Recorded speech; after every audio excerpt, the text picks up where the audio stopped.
since we visited Poisson. Maybe we should head over and have a look around.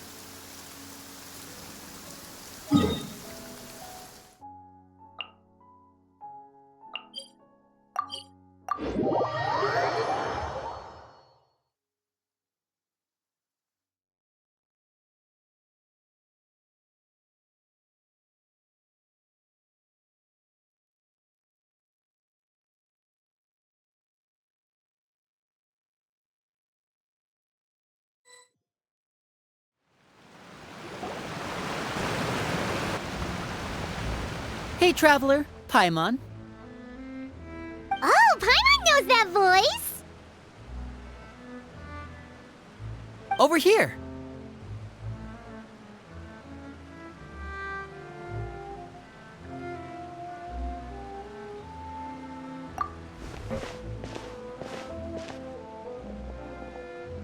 To borrow one of the more popular turns of phrase at the moment, this appears to be quite the fated reunion. Running into you two out of the blue like this has really made my day. I certainly wasn't expecting it. You can say that again. What brings you to Poisson? Wait, Paimon's got it! You must be here for one of your magic shows, right? Actually, we've run into a bit of trouble on the home front, so Father arranged for us to stay in Poisson for the time being. Oh, are Lynette and Fremine here too? Yep, along with most of the other members of the House of the Hearth.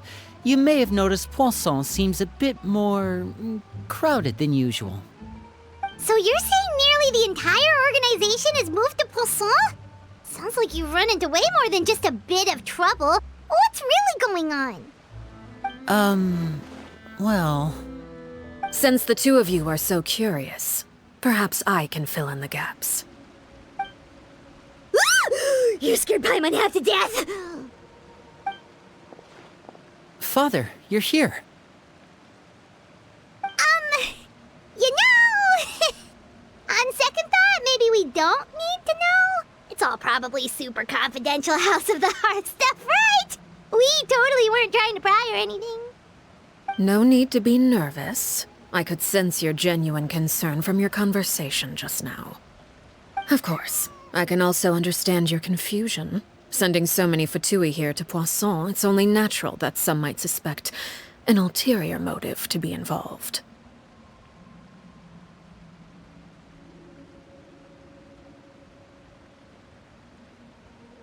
I understand. I'm well aware you've had your fair share of confrontations with the Fatui in the past, and I can't exactly guarantee that we'll remain on good terms in the future. As for right now, however, I would say we have little reason to be at odds, wouldn't you agree? The House of the Hearth could stand to be more open with those who have worked so closely with us in the past. As for the issue at hand, well, it hardly relates to any ulterior motive. To be frank, it all stems from a certain rumor circulating around the House of the Hearth. It's an internal matter. What sort of rumor? A rumor that a certain phantom child is hiding away in the House of the Hearth.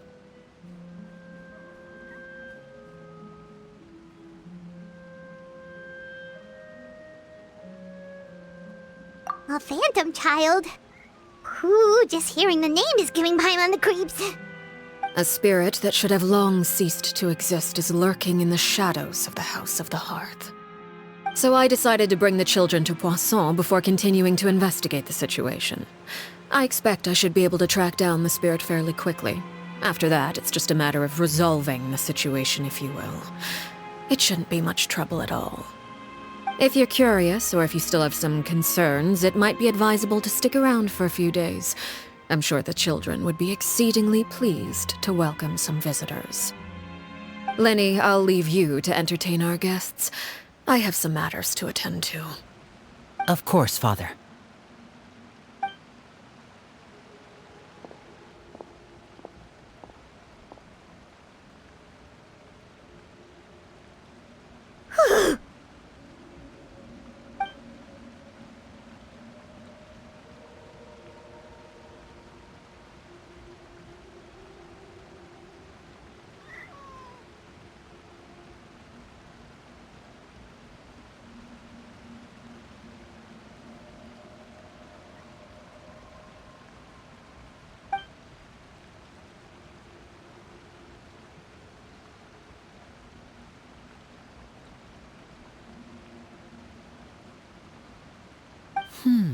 It has long been a dream of mine to invite you to our home and introduce you to my other siblings. You're quite well known in the organization already. A lot of people have been talking about you, especially after everything with the prophecy. If you're willing, why don't you stay a while and have a little chat with us? Alright. We don't have anything else to do right now anyway. But let's be clear, we're just gonna be there as guests, okay? Don't get any funny... Oh, wait a second. For your guests, that probably means we'll be treated to lots of yummy food, right? Of course. During our stay in Poisson, we've been helping out the locals with some fishing. We bring in quite the bounty every day. In fact, today's the perfect chance for me to show you what I can do in the kitchen. Let's go. I'll take you to where we're staying.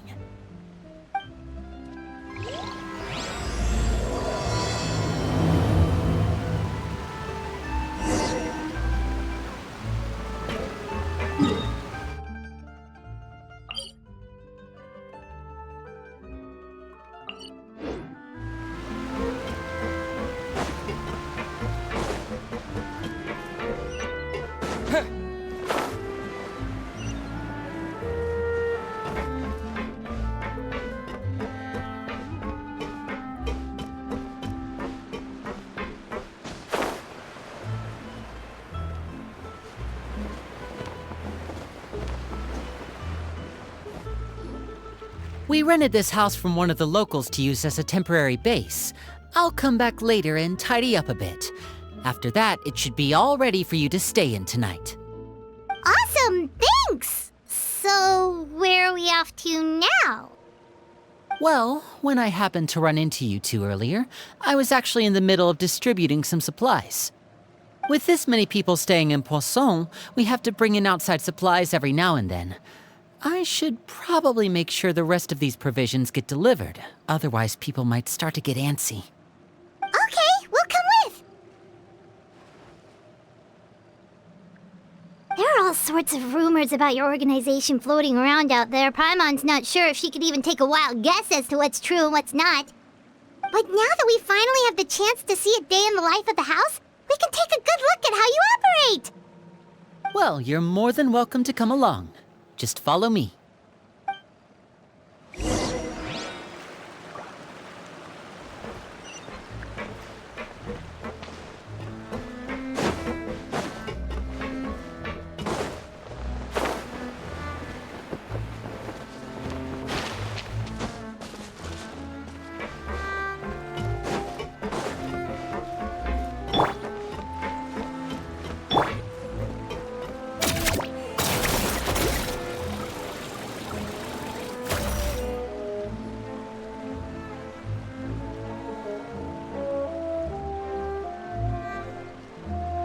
Linny! You're finally here!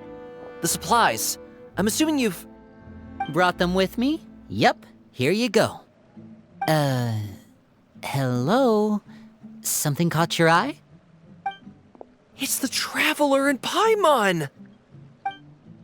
No way! Come here, everyone! Hurry! The Traveler and Paimon are here!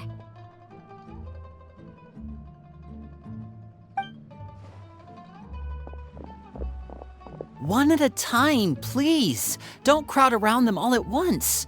We don't want to scare off our guests now, do we? Oh, it's all right! Gotta say, Paimon didn't realize we were this famous. Of course! Father and Linny have told us so much about you. Father told us about how you helped Linny. According to her, you're a trustworthy friend. And as far as she's concerned, that's pretty much the highest compliment we've ever heard her give. As you can imagine, everyone's been very curious about you. I heard the Traveler is so strong that he can move a mountain with his bare hands. I heard Paimon eats so much that she can clean out the entire pantry at Hotel Tabor in just 3 days! Wait a second! That's the rumor you heard about Paimon? Oh, not cool at all! Oh, wait! When guests visit, you're supposed to give them gifts and stuff, right? Oh, we don't need something like that. Besides, we don't have anything to give to you! Come on, we insist! I can give you some of my new potions. Just pick your poison. And by that, I mean medicine or actual poison. I've got both. Huh? Or maybe Shaplo can teach you guys about stealth. He's super good at it. He's never been caught. Ah, now that's not a bad idea. I know you usually prefer to fight head-on, but it never hurts to expand your bag of tricks, right?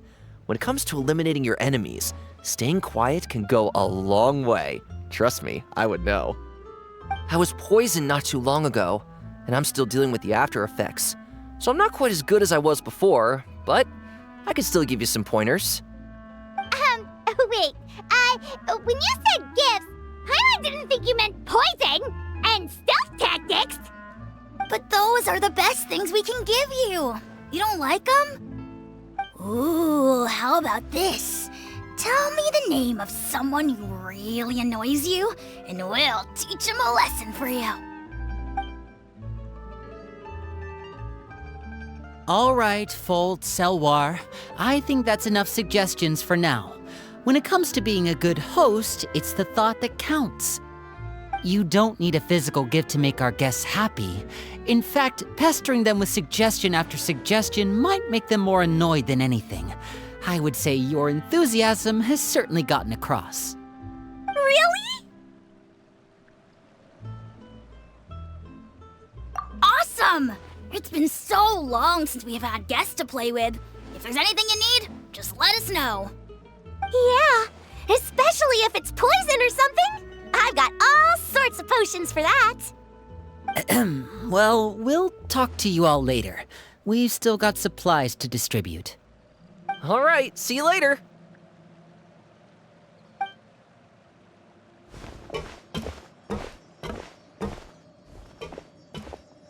Bye!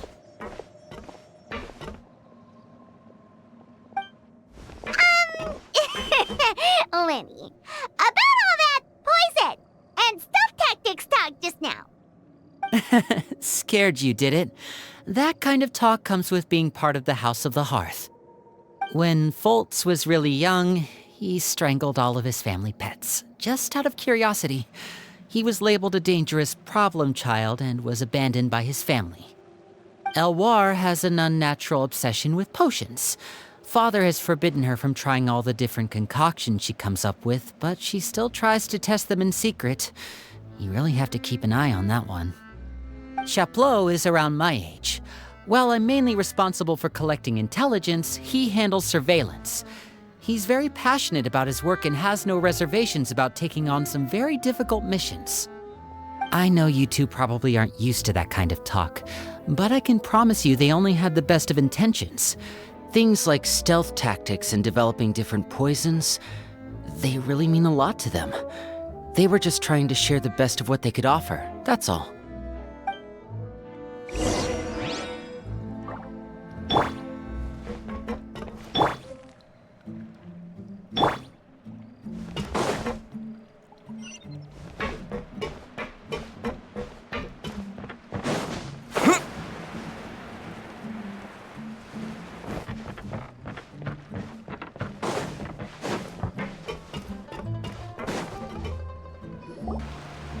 Filial, supplies are here. Thanks. And who are these two? Outsiders? Allow me to introduce you. This is the Traveler and Paimon. Oh, you're the famous duo I've been hearing so much about. It's nice to meet you. I heard you've traveled to all sorts of places. Is that true? Of course! We're making our way all across to that! Oh, good for you. You must be pretty familiar with Fontaine by now, then. Have you seen the new opera that started running recently? I think it's called... The 4,000 Thieves? Oh, this is the first we've heard of it. It seems like it's going to be fantastic. From what I've been able to tell from the posters, anyway. You should definitely check it out if you have the time. Oh, and there's The Blind Maiden, too. That one is supposed to have audience interaction. Seems pretty interesting. After this mission is over, I think I'll go get a manicure. Oh, maybe I should dye my hair. Wonder how much it'll cost. Is it just Paimon, or do these two seem much easier to get along with than the others? Looks like the House of the Hearth has some normal members after all. I heard that. Oh! Oops. I'm guessing you're referring to Foltz and the others? Yeah, we're definitely not all like them. I bet those crazies are practically foaming at the mouth right now. I'm sure they just can't wait to get back to Snezhnaya to carry out the plan. That's enough, Filial. Don't talk about family members behind their back, right? Whatever. Let's go. Guess this is goodbye then. If you ever have some time, we should go see the opera together.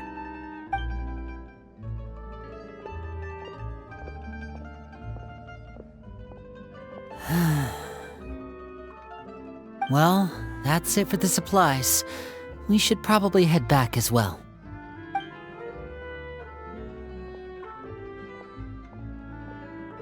Well, they didn't seem too happy with each other. Seems like there could be something more going on here. You're right. We're only here as guests after all. Oh, Linny's getting super far ahead. Come on, let's catch up.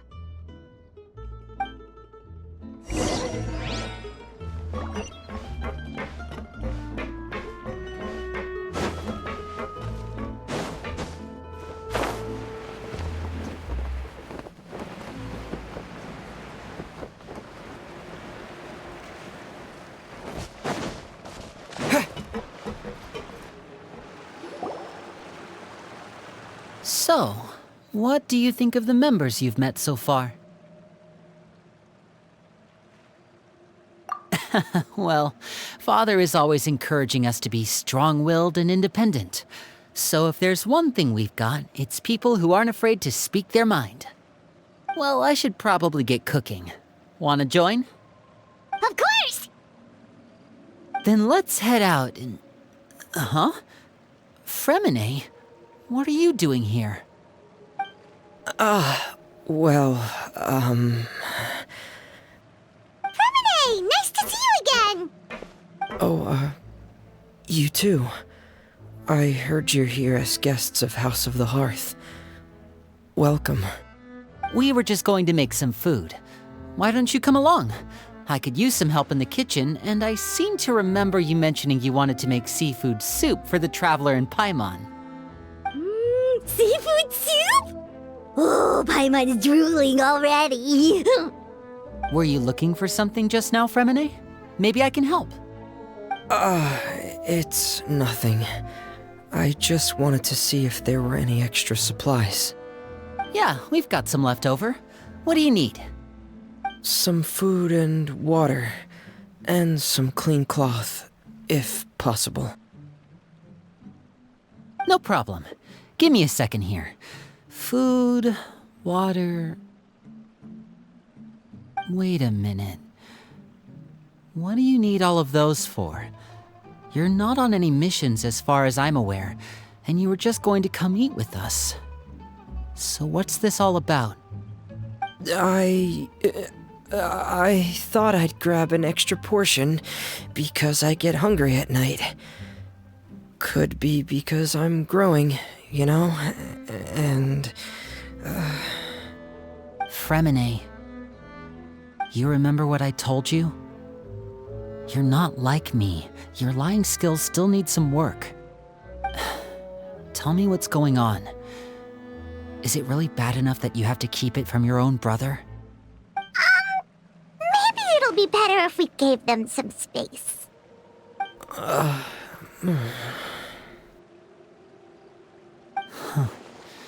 This is the first time I've seen that kind of look on your face.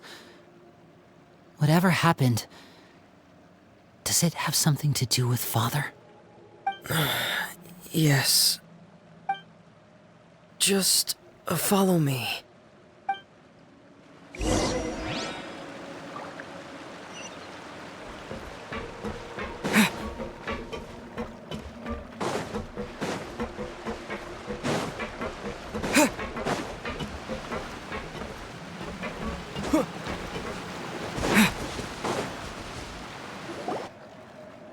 you're back! Oh, and you've brought some friends with you this time! Hello, my name's Linny. I grew up in the House of the Hearth. And you are? Hi, Linny. I'm also a child of the House of the Hearth, just like you. You can call me Clairvy. Clairvy? It's nice to meet you. Does that name ring any bells, Linny? No, not at all. That's not a name we have on our roster, I'm sure of it. What I'm not sure of, though, is how she managed to sneak in. She must be the phantom child Father's been searching for. From the looks of it, I'm guessing you were the one that found her, Fremine. You, haven't told Father, have you? No, I haven't told anyone. I've just been keeping her hidden. For how long? About half a month now. So ever since we got to Poisson, then. Do you have any idea what you're doing? I know what I'm doing. Really? 'Cause from where I'm standing, it looks like you're hiding the very person Father has been trying to find. If Father finds out about this, everyone involved is going to be punished. You know the rules of the house, Fremine. I know you do. Father doesn't tolerate any form of betrayal. So why are you doing this? I've thought it through. And I just can't hand her over like that.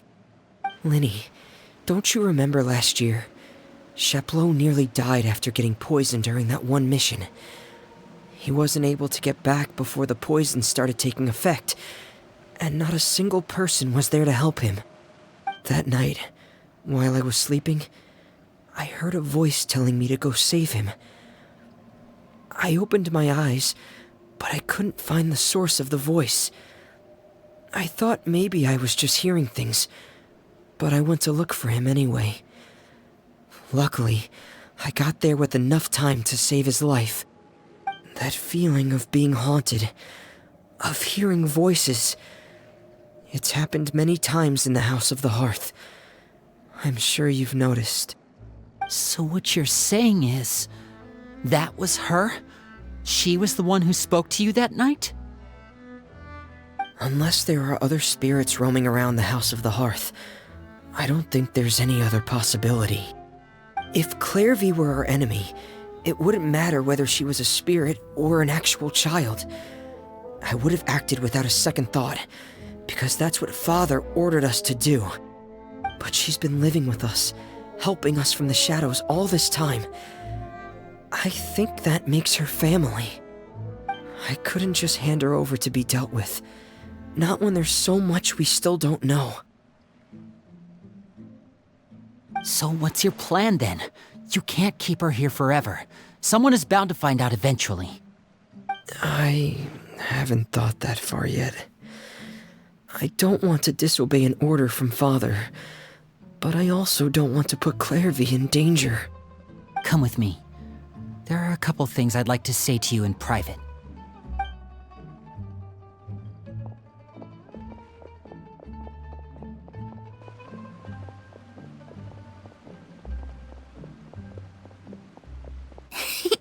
Those two sure care a lot about each other.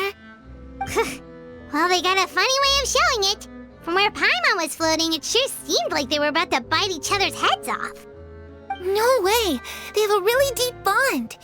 I could tell right away, because I also have a friend like that. I just don't know how long that kind of bond can last. The darkness in the house runs deeper than you can imagine. No one can get out alive. I'm sorry, Linny. I really didn't mean to drag anyone else into this. Oh really? You didn't mean to? 'Cause I for one wish you did. Huh? What do you mean? You know, when we were younger, you didn't call me Linny. You called me brother, just like Lynette. We grew up together, the three of us. We were all orphans, all rescued by Father. Of all the siblings in the House of the Hearth, I think our bond was the closest. Later on, when you started calling me Linny, I wasn't actually surprised. After all, Lynette and I are related by blood. We've had to depend on each other to survive long before we joined the house. Linny, The darkest and most difficult moments of my life happened before you and I had ever met. I'm sure that's true for you as well. Even so, Fremine, we've stood by each other for all these years now, and to me, that means more than blood. You and Lynette are the most important people in my life. No one can replace you. So I won't let you face anything alone. Not if I can help it. Oh, looks like things are getting kinda heated between Linny and Fremine. Maybe we should go check on them. Oh, it's raining. I should put my clothes away.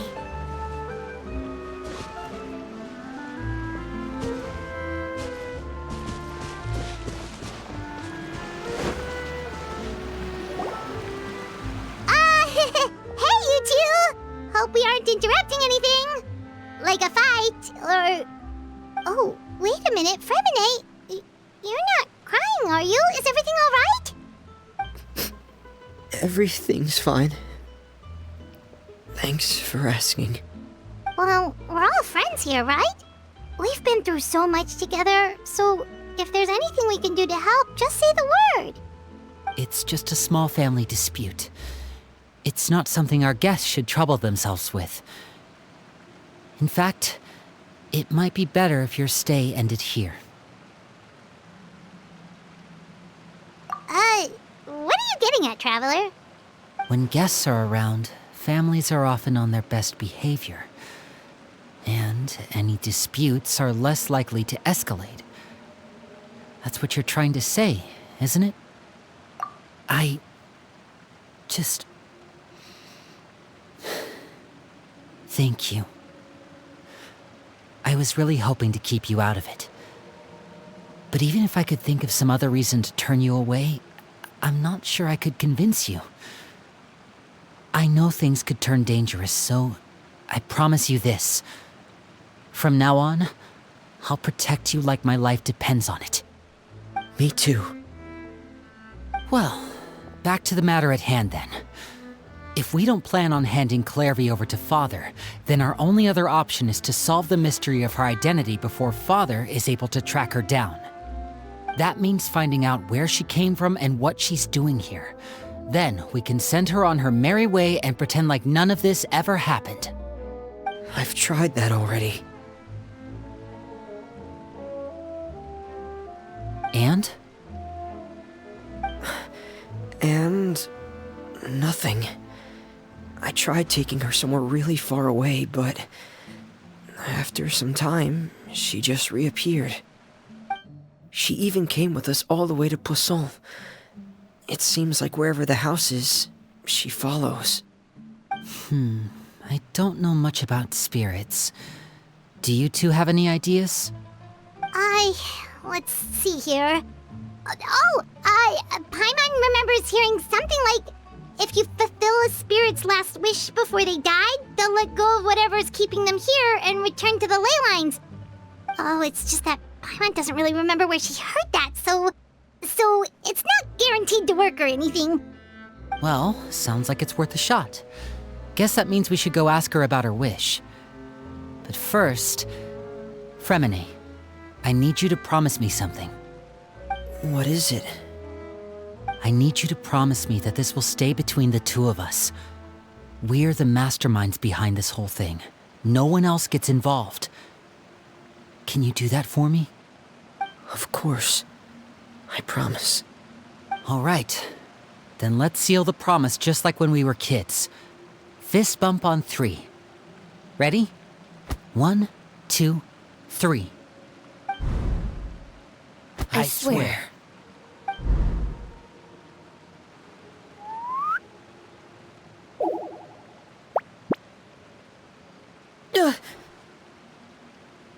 Whoa! Lynette! But what a surprise! What brings you here, dear sister?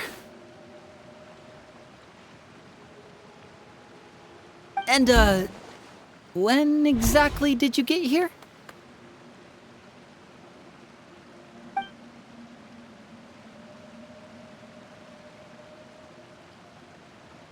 You're an idiot, brother.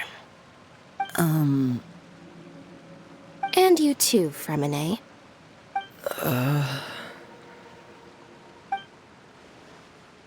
You 3, Traveler.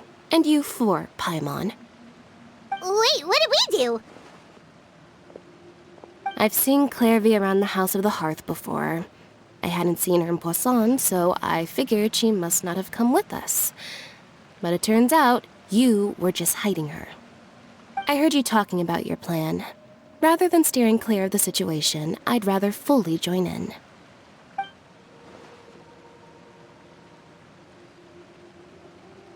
If you don't agree, I'll have no choice but to report everything back to Father. Simple as that. You're not giving us much wiggle room here, Lynette. Well, I guess we're all in this together then. After we talk to Clairvy, we'll figure out our next move. There's no time to lose. Let's go.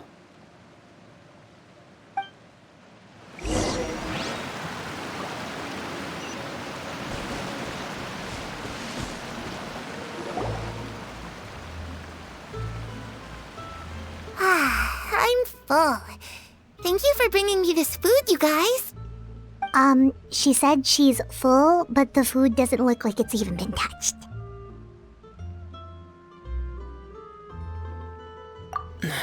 That's right. Based on what I've been able to observe, it doesn't seem like Clairvy can interact with the physical world at all. Still, when she's presented with food, she'll always linger around it for a good little while. Maybe, in her mind, she really is eating those things. Does she know that she has already passed away? I've tried to ask her, but she didn't answer. My guess is that she's just as confused as we are. Or maybe she couldn't understand the question at all. Clairvy, if you've got some time, I'd like to ask you a few questions. Sure. Oh, another new friend. Hi, I'm Clairvy.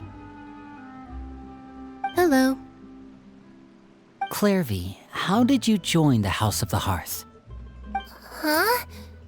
Isn't it the same for everybody? The knave brings you here and then you can't leave. It's just that your name, it's not on the roster. And I've never seen you before. The roster? Oh, I get it now. I think there might be some things you don't know about this place. The people in charge, they're not as nice as they look. They say they keep a roster, but it's not complete. There are a lot of people who aren't on it, and never will be. In this house, some people are family, and other people are just test subjects. Those kinds of people aren't ever going to get a place on the roster, unless it's the roster of people who've been executed. Wait, does that mean the knave... She... Is there anyone that can vouch for you? Perry. She's my best friend. She's the only one I trust in this place. Have either of you heard of that name before? No. Me neither. Clairvy, Perry. Neither of those names are on the roster. But it seems like she's telling the truth. Either that, or this kid's already got a bag of tricks bigger than mine. Maybe we should try a different approach. Clairvy, do you have a wish? A wish? It can be anything you want. Just imagine. It's your birthday, you're blowing out the candles, and your wish is...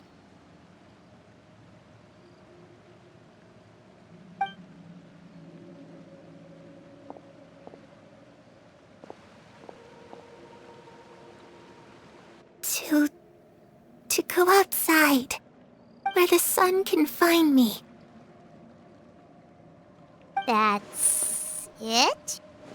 Well, that sounds easy enough.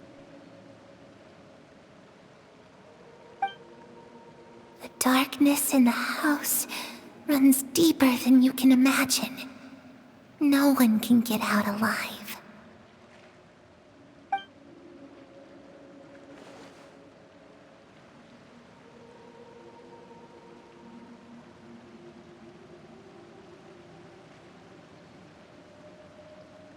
Okay, time to divide and conquer. Listen up, I've got a plan. I'll try and find a way to use basic illusory magic to take Clairvy outside and bring her somewhere with sunlight. Lynette, try and find the list of executions that Clairvy was talking about and see if her name is on it. Fremine, you stay in Poisson. We can't be the only ones who've had run-ins with Clairvy. I need you to collect intel on everything she's said and done. Understood. I'll try my best. What about us? What should we do? I really appreciate your willingness to help, but this is a family matter. I don't want to drag you in too deep. It's too risky. Let me think.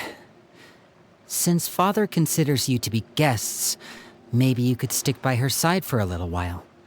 You don't need to do anything except keep up some nice, casual conversation. Ah, Paimon gets it. You want us to distract her. I'll give you a magic bird. If Father suspects something, all you need to do is release it when she's not looking, and it'll alert me that something's wrong.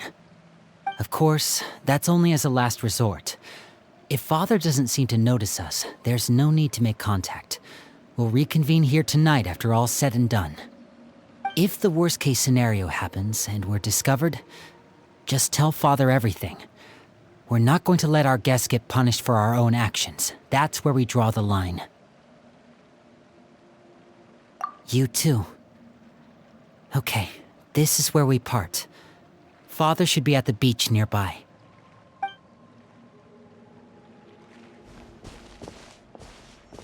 I really hope this goes well. No, it has to go well. That's the only way this can get resolved.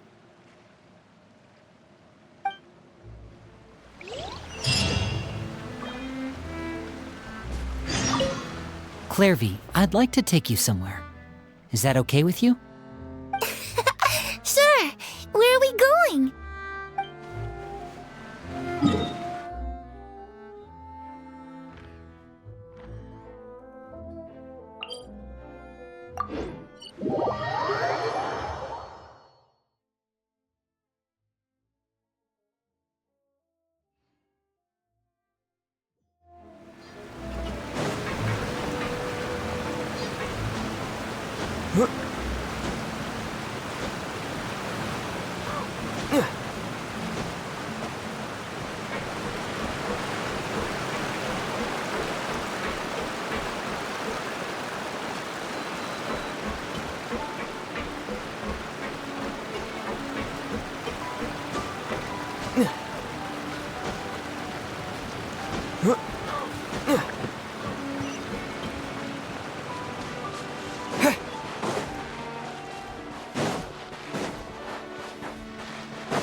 It's the knave and child.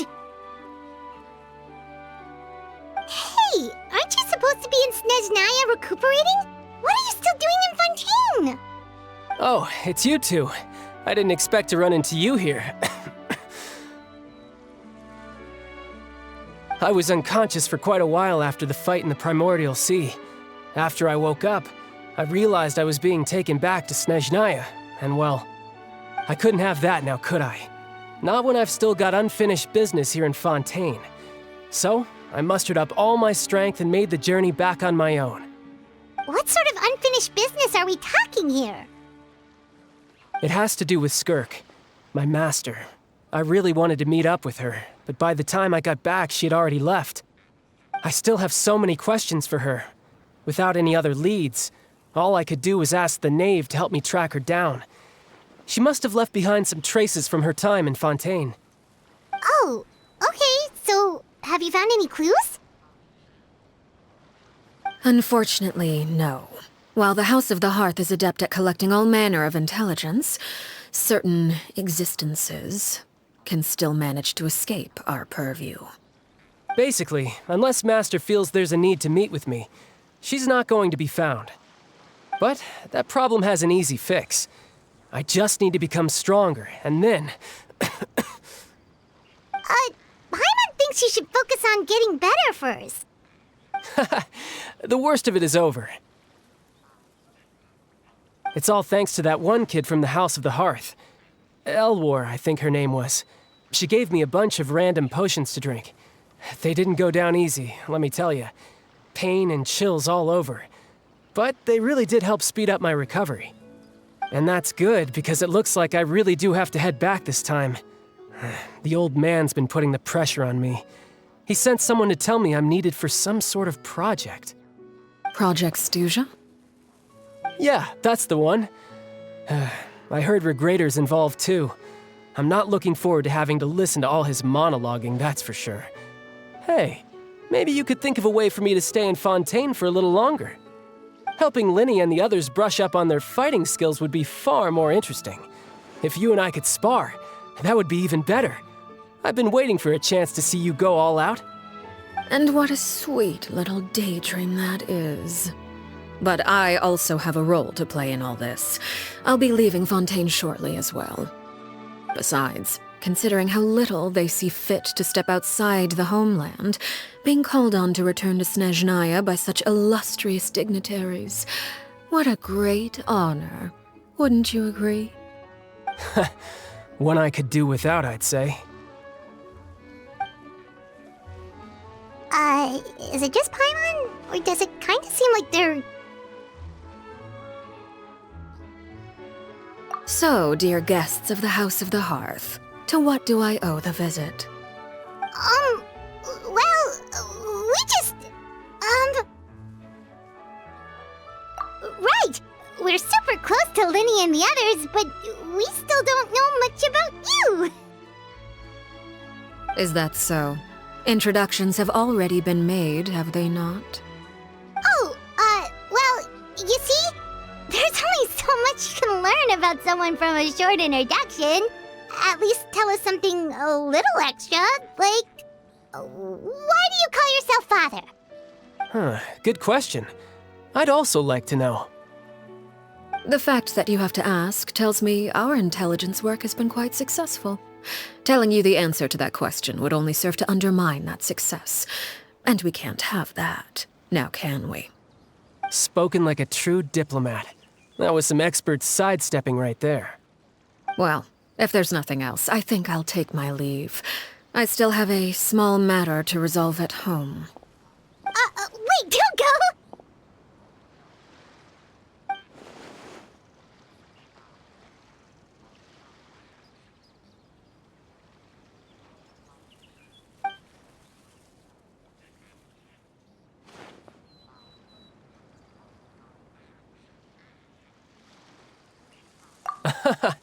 I'd also like to hear the answer to this. I've met some of the members of your organization, and they all seemed like really good kids. They actually reminded me of Tonya and Tusser. Which, by the way, if you ever betray them, I'm just letting you know, I won't let you off easy. And why would I betray them? Well, you've already betrayed the House of the Hearth once, haven't you? At least, that's what I heard.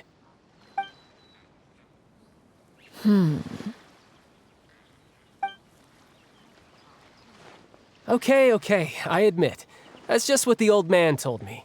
The rooster, I mean.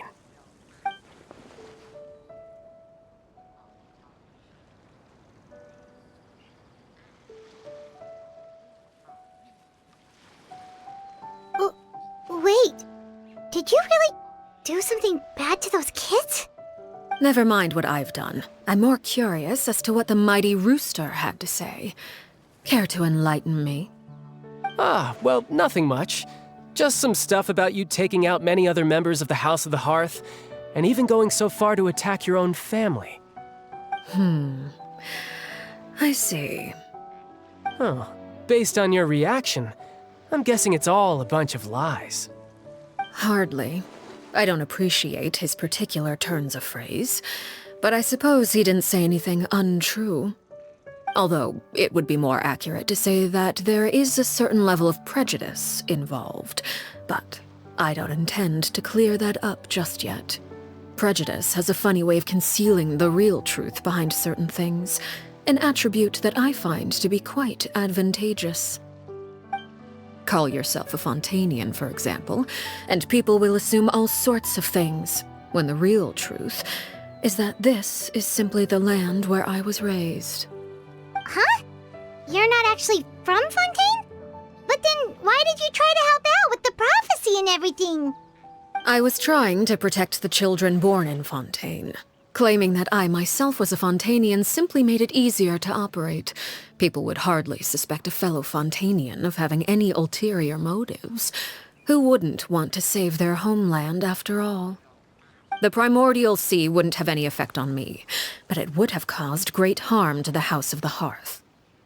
Well, you wanted extra information, didn't you? There you go. I hope that satisfied your curiosity.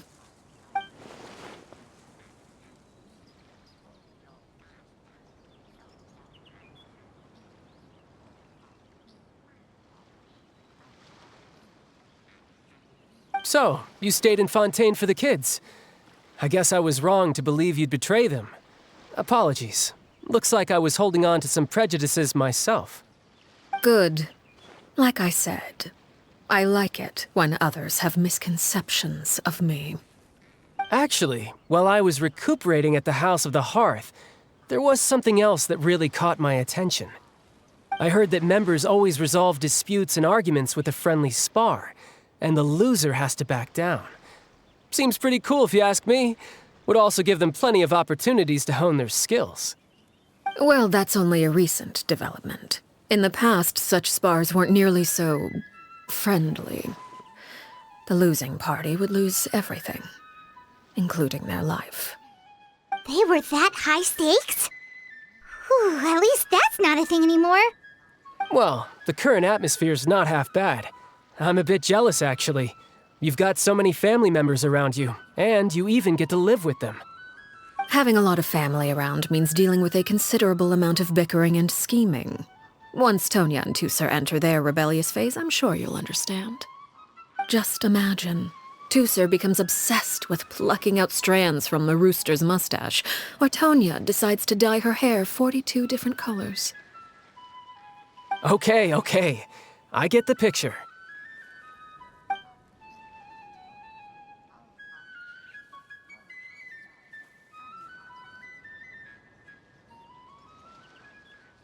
Well, would you look at the time?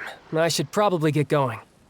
Traveler, Paimon, I'm not sure where our paths will cross next, but the next time we run into each other, we should definitely try and find some time to spar. Again, maybe this is a conversation we can have when you look less like you're gonna keel over. All right. Well, thanks for everything, Arlecchino.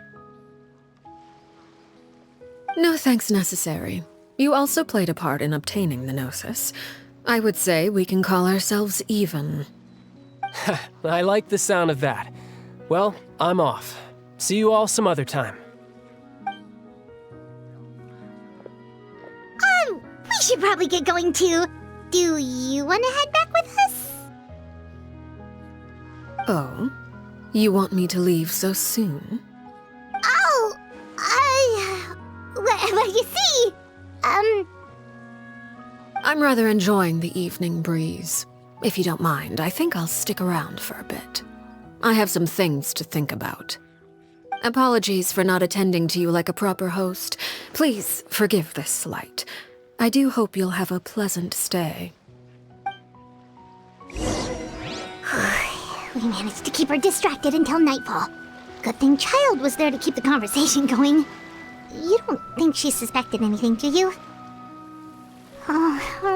if Linny ran into any issues. Let's hurry back and see how everything went.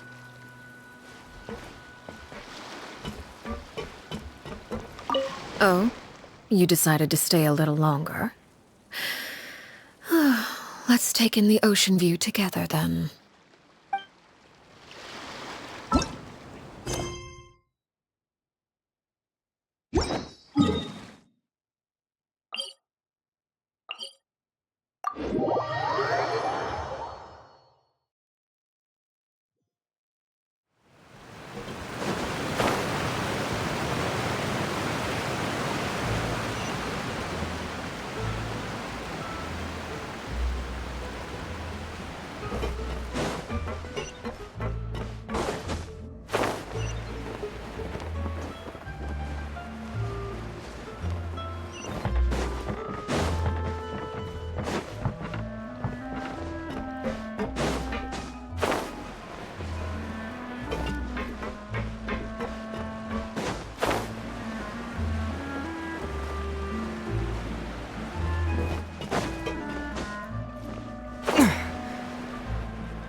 How did everything go?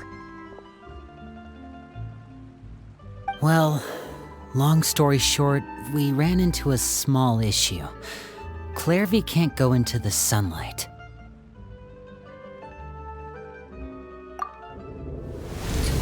Everything was fine at first. She followed me up to the surface just like I told her.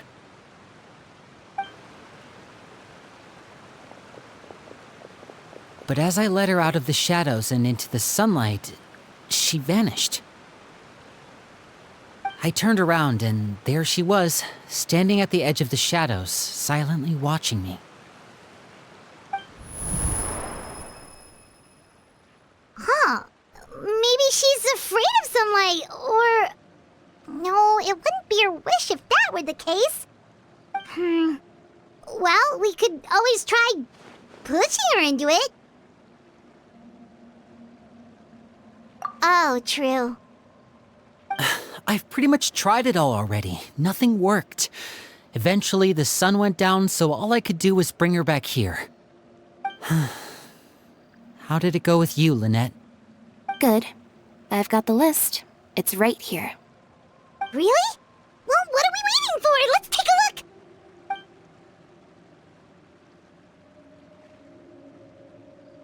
Oh, that's a lot of pages. Oh, it's gonna take forever to get through it all. We can each take a section. Here.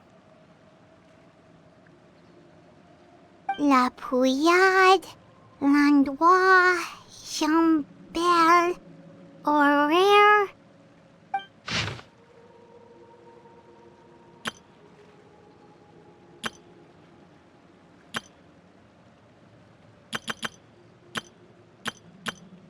Oh, yikes. That Horaire guy has a huge scar on his face. He's kinda giving Paimon the creeps. I've met him before. The scar is from an injury he received during a mission. I still remember him joking with me about it. He said any future lover would take one look at him and then lose all interest. Did he say anything else? Well, I asked if there was someone he was interested in. He said no, and that's where our conversation ended. It was only later that I learned he really did have someone he liked. He risked everything to escape so he could be with her, but it didn't work. One day, Father asked to see him, and, well, I never saw him again after that. Wait, so that means the knave, she... It may seem cruel, but it's just one of the rules of the house. Betrayal is not to be taken lightly. We know too many secrets to come and go as we please. So, if you do try to leave, you pay with your life.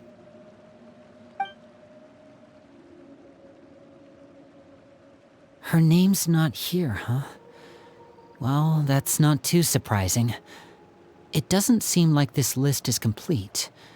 It only contains records dating back around 5 years. Let's shift our attention then. Fremine, were you able to find anything out? Fremine. Sorry. I was thinking about something. I managed to talk to quite a few people, but I couldn't help but notice that the atmosphere in the house was a little... strange. Strange. Yeah, I mean, I know there have been arguments in the past, times when people haven't gotten along. Chaplot and Filiol are a good example of that. Oh, those are two of the people that we met while delivering supplies. Paimon can see how they might not get along. They had very different vibes, and their, interests seem to be pretty different as well. That's to be expected, actually. Father brought us all here, shared her knowledge with us, taught us how to fight. That's one thing we all share. But that's also where the similarities end. Not all of us feel the same desire to stay here. As members of the House of the Hearth, we're also considered part of the Fatui. And to a lot of people, that's an identity they never asked for. Certain members get older and realize they want something else for themselves. But considering the rules of the house, most people would never say that out loud. People like Chaplot and Foltz are loyal to Father and her vision. They're proud to be part of the Fatui. Filiol and Nantoy, on the other hand, well, they aren't quite as enthusiastic. These kinds of conflicts have always been there.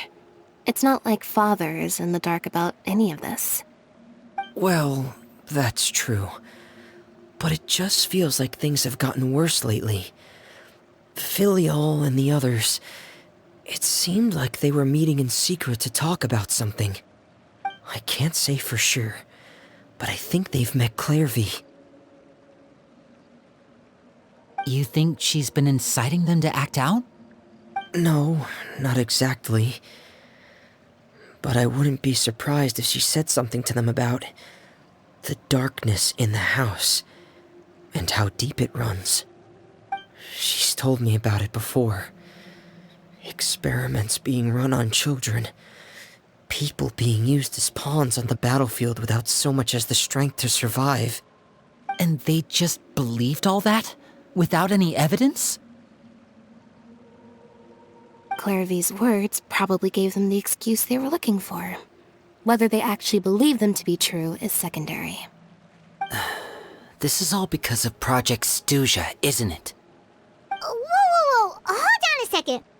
What's this Project Stuja all about, huh? This is the second time it's come up now. Sorry, but I'm not sure of the details either. I only know what Father has told us, which is that it's something the Rooster and Regrator have been working on together.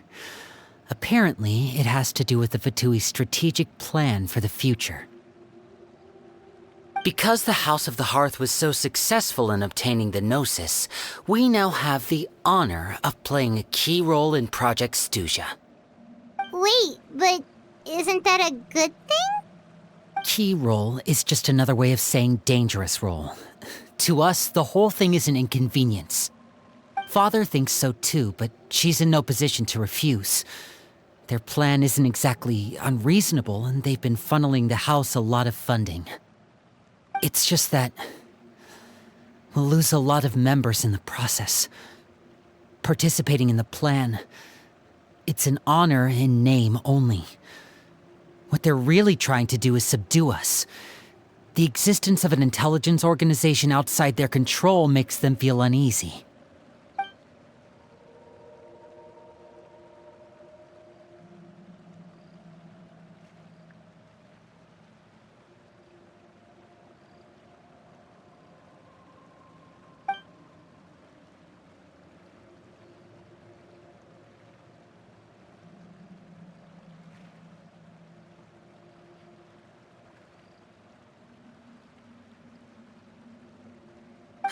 Super complicated top secret Fatui business aside, what does all of this have to do with the conflicts you were talking about earlier? Paimon doesn't get the connection. External pressure has a way of exacerbating internal strife. You can't overlook the power of fear either. People are afraid of dying. And that fear is often the impetus for a lot of stupid decisions. I thought resolving the Clairvy situation would make everything go back to normal. But it looks like things are more complicated than I thought. If we leave Filiol and the others to their own devices, sooner or later, Father will be forced to take action. We can only focus on one situation at a time, brother. You're right. Even if we confront Filiol and the others, it won't do any good. It might even make matters worse. We should focus on Clairvy for now. Well, it's getting late. We should head back and get some rest. We'll try again first thing tomorrow. Lynette, you stick with me this time. Fremine, keep a close eye on Filiol and the others. Make sure they don't do anything they'll regret. Good work today, everyone. Have a good night, and I'll see you tomorrow.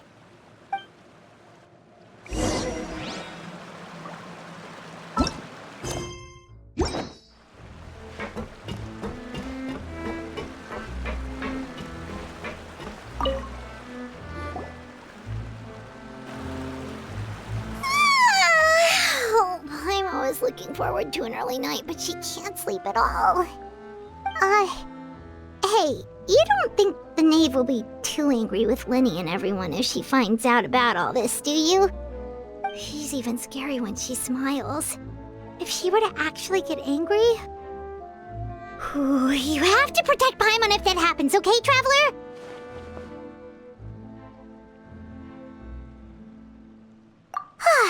Trust is ever, Traveler. Look! Look over there! Quick! Let's catch up with her before anyone sees!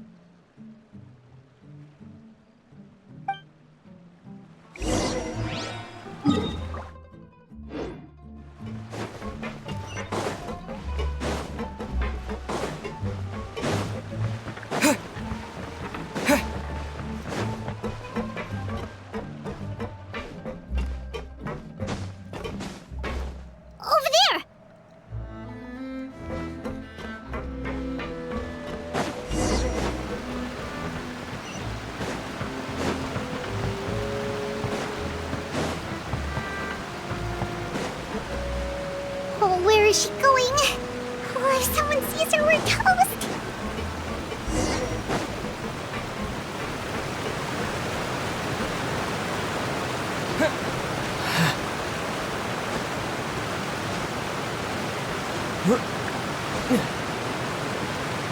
Oh, look! She stopped!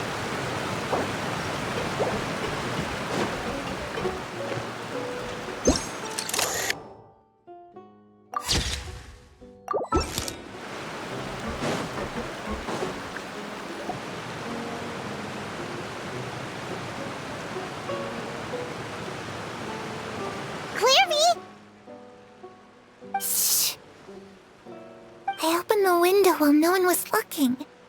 Look how pretty the outside is. If only I could have more than this. You probably think I'm being silly, huh? All this hopeless resisting. It's better to dream of what I could have than try to make it a reality, right? Please, help us get on the same page here, Clary. We need you to tell us what you know. Can you do that? Sure. Although, after you hear all this, I think you might regret that decision. Everyone in this family is nothing more than a tool. Something to be used and exploited. We're all expendable. Including me. As long as you're useful, you get to stick around. Lose your value, and you're handed over to the doctor, experimented on, and given a fate worse than death. I've seen it happen again and again, and I've had enough. You're saying the knave did all that? It's just, that doesn't seem like something she would do. She's scary and all, but it seems like even she has lines she wouldn't cross. I knew you wouldn't believe me. Everyone thinks she's a good person. They all think of her like a real mother. Mother? But she doesn't deserve that title. She's disgraced it and tarnished it. And if I had things my way, I'd never see her again.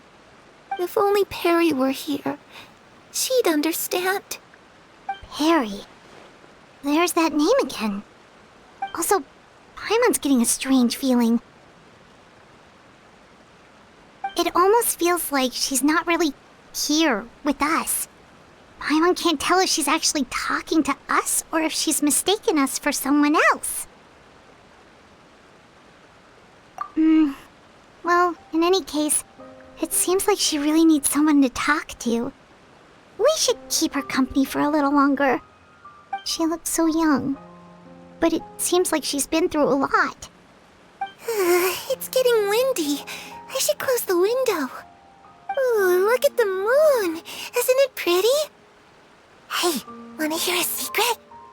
I heard that if you look up at the night sky in Snezhnaya, you can see the aurora. It's supposed to be super pretty. Even prettier than the moon tonight. Perry and I promised each other that once we're older, we're gonna go see it together. But I can't find her. I'm worried she's also been... No, that wouldn't happen to her. She's special. Mother likes her a lot. I should really go talk to Mother, but we just fought. She doesn't want to see me, and I'm too scared to face her. What should I do?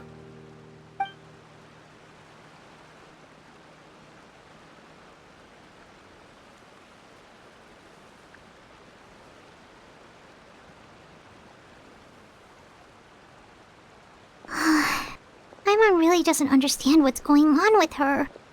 Well, let's head back. We've got an early morning tomorrow.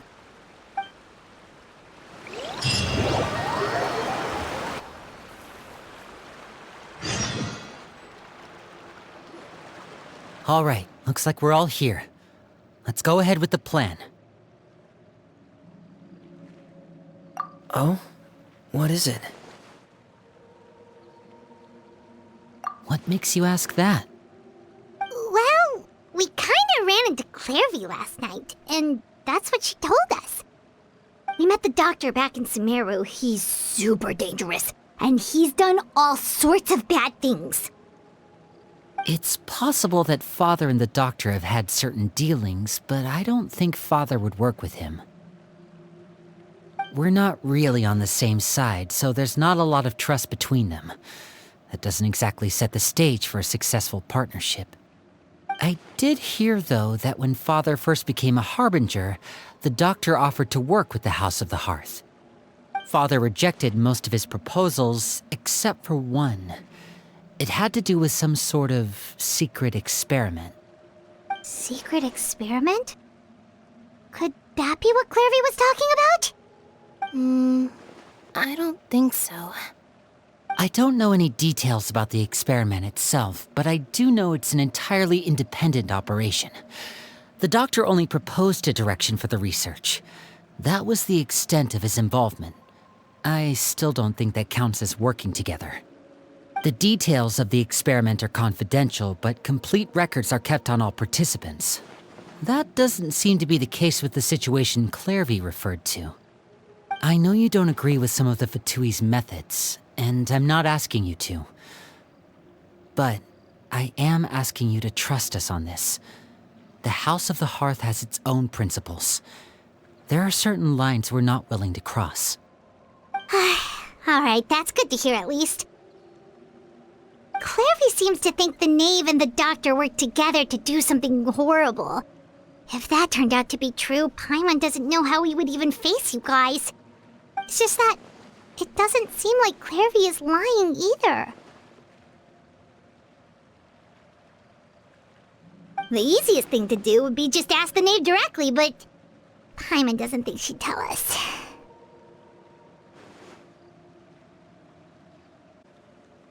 Father didn't come back last night. She's probably still near the shore.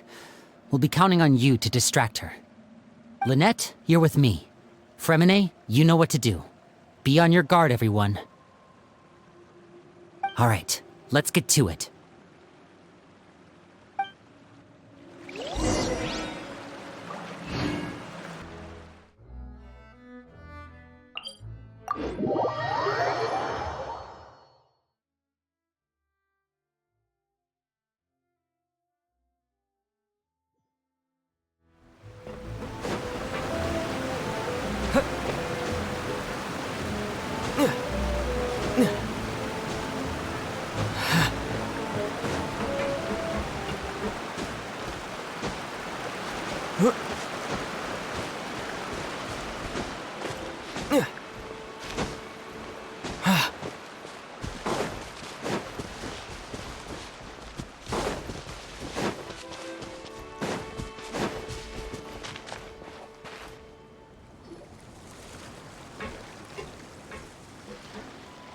Ah, it's you two again. I must say, you look a bit pale. Did you have trouble sleeping last night? A little. Perhaps if you had less on your mind, you'd be able to absolve yourself of such troubles. So what are you planning to do now? Catch up on some sleep? Or should I give you some time to rack your brain for a topic to discuss before I ask any questions? Although I must profess to being curious. Without child here, how do you plan on distracting me? Us? Distract you? A good one. But no, we were just here for a chat. Looks like you could have used some extra time to think. No matter. If you don't have any other plans, why don't you accompany me somewhere? Don't worry. I'll be sure to steer clear of any scheming children. The ocean breeze is sure nice today.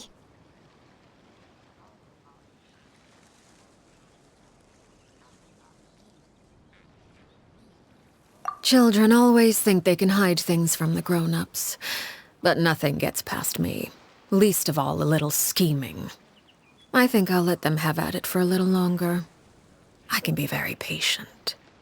Well, I'll leave you to think things over. If you're so inclined, meet me outside the Palais Mermonia.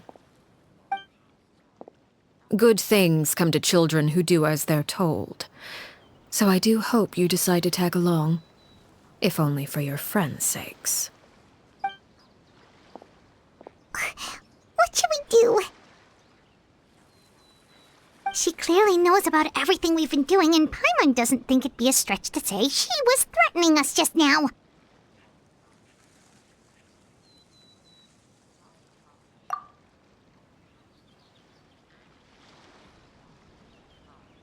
Oh, good idea. Hopefully he sees it in time. Well, we should probably head to the Palais Mermonia. Paimon doesn't want to find out what happens if we don't show up. Based on what the knave was saying just now, it sure didn't seem like it'd be anything good.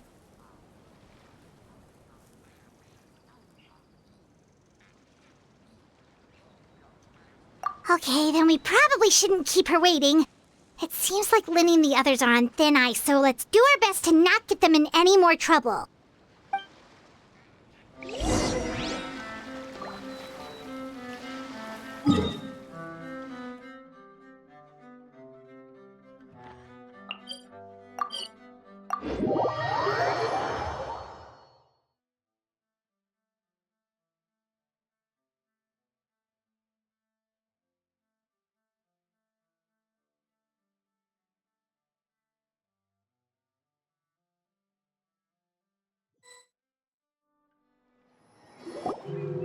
Seeing as we still have some time before my meeting, we might as well enjoy some pleasant conversation while we wait. I'm glad to see you get along with my children. Being surrounded by good companions is necessary for a child's development. You're not planning on doing anything to them, are you? I assume you're referring to Lynnie, Lynette, and Fremine. Although, there's that situation with Filial and Nentoy as well. It appears quite a few people have been acting out lately. No matter. I'm not one to discriminate. All those who betray the house meet the same fate. There are no exceptions. Does that mean you're going to kill them? Oh, are you here to beg for their lives? I'm sorry to disappoint, but the rules of the house change for no one. In my organization, everyone is responsible for their own actions. But don't you care about them at all? They really respect you. They even call you father. You must feel something for them. Any organization in which feelings come before principles is one destined for ruin. The House of the Hearth is hardly an exception. You could say our principles are more stringent than most. Perhaps I can offer you this consolation at least. As our guests, you two will not be held accountable along with them.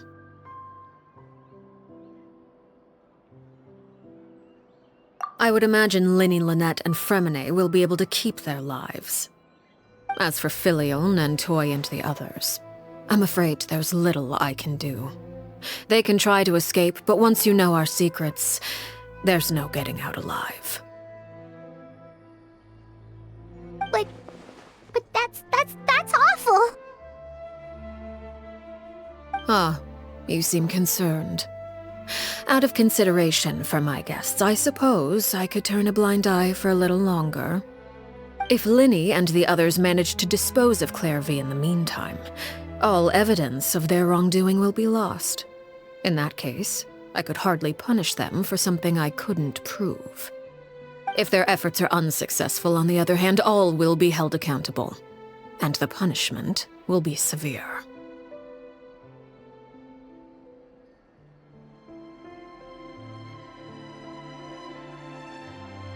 Of course. Oh, and here, I believe this belongs to you. Do try and keep better track of it next time. It takes a considerable amount of time to train a bird like this. It would be such a pity if you were to lose it. Permanently. Wait, where did you get that? Well, I'm afraid that's all the time we have to chat. Now, for the matter at hand. I asked you to meet me here because I have business at the Palais Mermonia. It has nothing to do with you, but I think it would be prudent for you to stick by my side for the time being. There will always be time later to run off and tell Linny what you've learned. Well, time to go. Looks like we wrapped things up just in time.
It's been a while, Monsieur Neuvillette. I must say, I wasn't expecting my meeting request to be approved quite so quickly. The Palais Mermonia operates with an efficiency worthy of admiration. It is only right that an esteemed diplomat such as yourself should be afforded the proper level of respect. Although, if I may speak plainly, I must confess that I did not anticipate we would have the occasion to meet again after presenting you with the Gnosis. I see you brought the Traveler and Paimon with you as well. If I may inquire as to the purpose of your visit. I'll be departing Fontaine shortly. There is, however, an outstanding matter that I would like to see resolved before I go. It requires a rather lengthy explanation, I'm afraid. So I took the liberty of explaining everything in this proposal. Please review it at your leisure, Monsieur Neuvillette.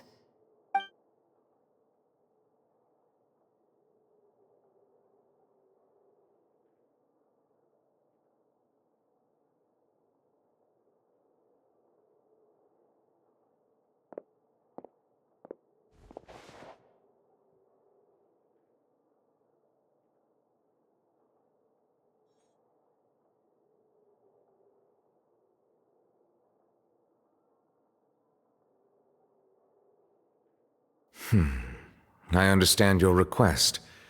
However, at the risk of causing offense, I must admit that I fail to see why you would wish for such a thing. I heard you have a certain fondness for water tasting, Monsieur Neuvillette, so allow me to use water as an analogy. A family is like a large body of water with countless rivers flowing in and out. As someone who watches over this system, I would hope that each river that flows from the source will eventually reach the ocean. Of course, objectively speaking, I know this is impossible. Most of the rivers will dry up along the way, disappearing into the ground and leaving nothing but a barren riverbed behind. Not all rivers are destined to reach the ocean, but I would not see their existence rendered meaningless. I believe the water that flows within them is simply meant for a different destination, like a field in need of irrigation. Or perhaps the glass of a certain water-tasting enthusiast. Did you get any of that, Traveler?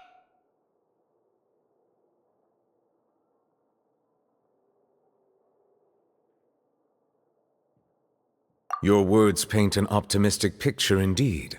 Allow me to remind you, however, few among us are willing to sip from a glass filled with tainted water. It may have been tainted at one point in time, but not to worry. I'll make sure it's strained of all impurities and returned to its cleanest form.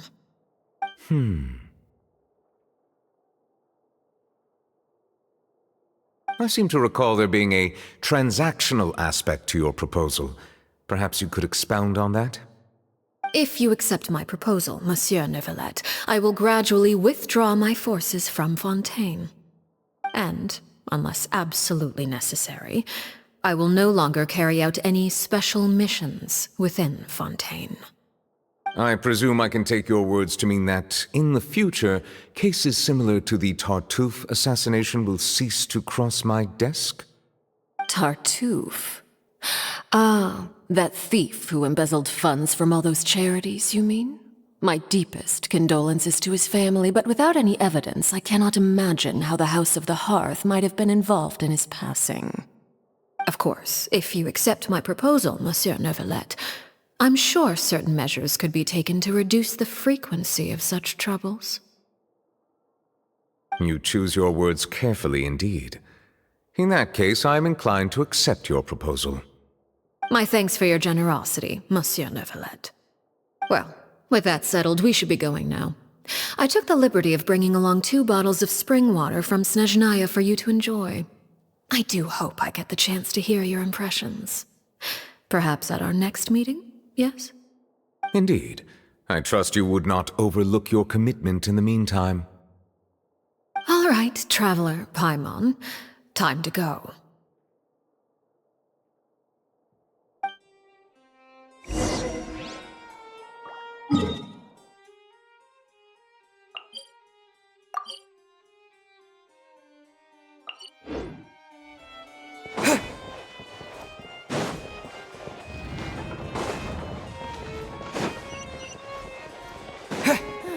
Leaving the Ministry of External Relations.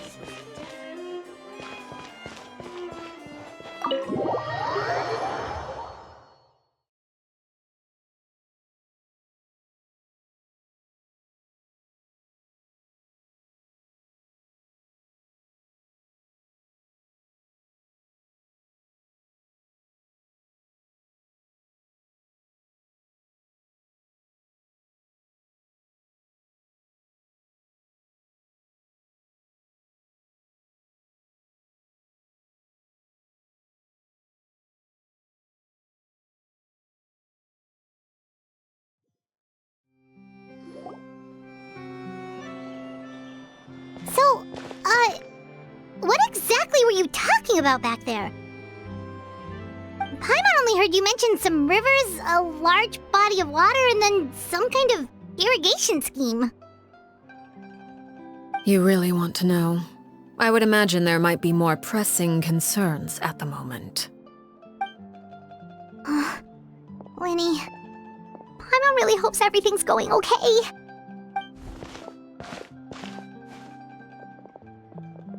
Oh, Paimon recognizes that look. You've got your ticket cap on, don't you, Traveler?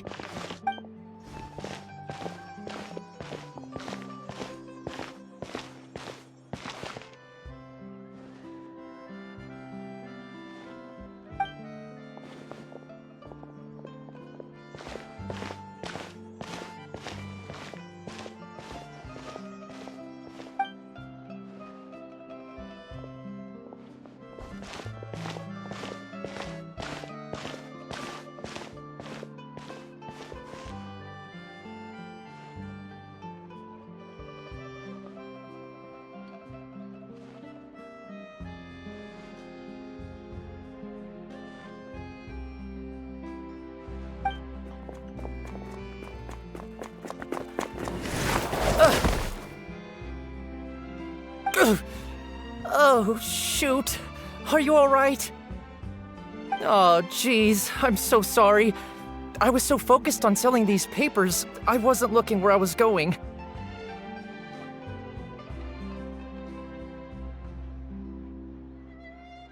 Well, let me make it up to you at least. Here, take this paper. On the house.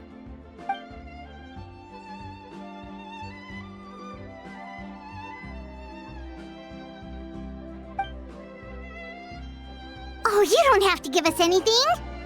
Please, I want to. It's not like I'm short on supply. All the extras will be useless come tomorrow anyway.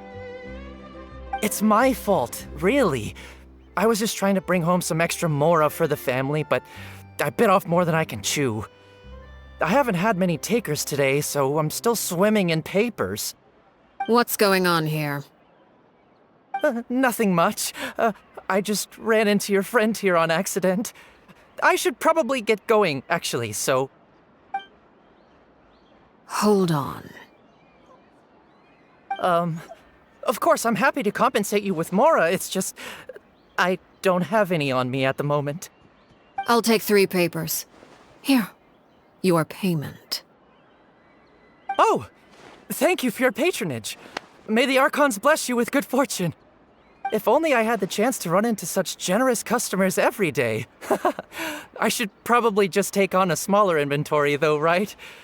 I'm getting married soon, so sometimes it's hard to not get ahead of myself.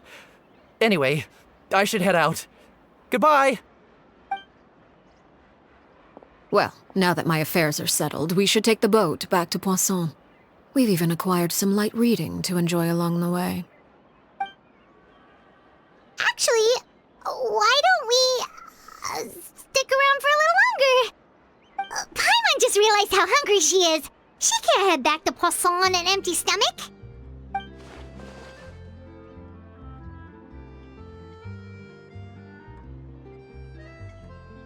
It appears you two are under the impression that delaying our return will somehow alter the situation in your favor. I'm sorry to ruin your fantasy, but your efforts are meaningless. That being said, I could be persuaded to give Linny some extra time. I just have one condition. If you agree to my request, I'll even answer some of your questions. You're quite curious about Clairvy, are you not? And my relationship to her. Wait, why are you being so generous all of a sudden? You're not gonna ask us to do something bad, are you? You overestimate yourself. You don't have the talent for bad things. Then what can you possibly... The most important consideration in a negotiation is that both sides receive something they want. Demands and threats only get you so far.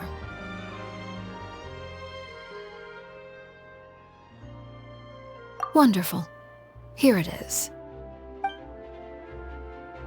When the time comes, make the choice that you deem most appropriate in the situation, and lend your help to the House of the Hearth. Okay, sounds normal enough. But what do you mean, when the time comes? When is that supposed to be? That is for you to decide. Then we have a deal. Follow me.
later.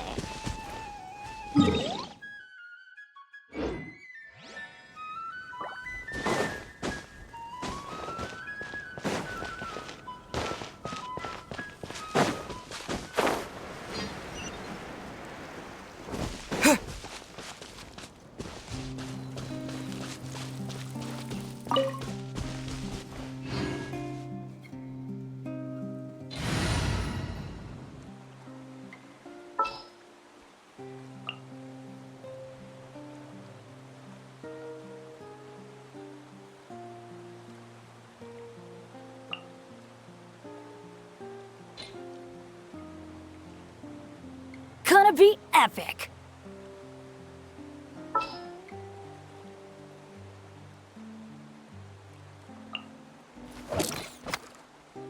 Need help? I'm here.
is this place?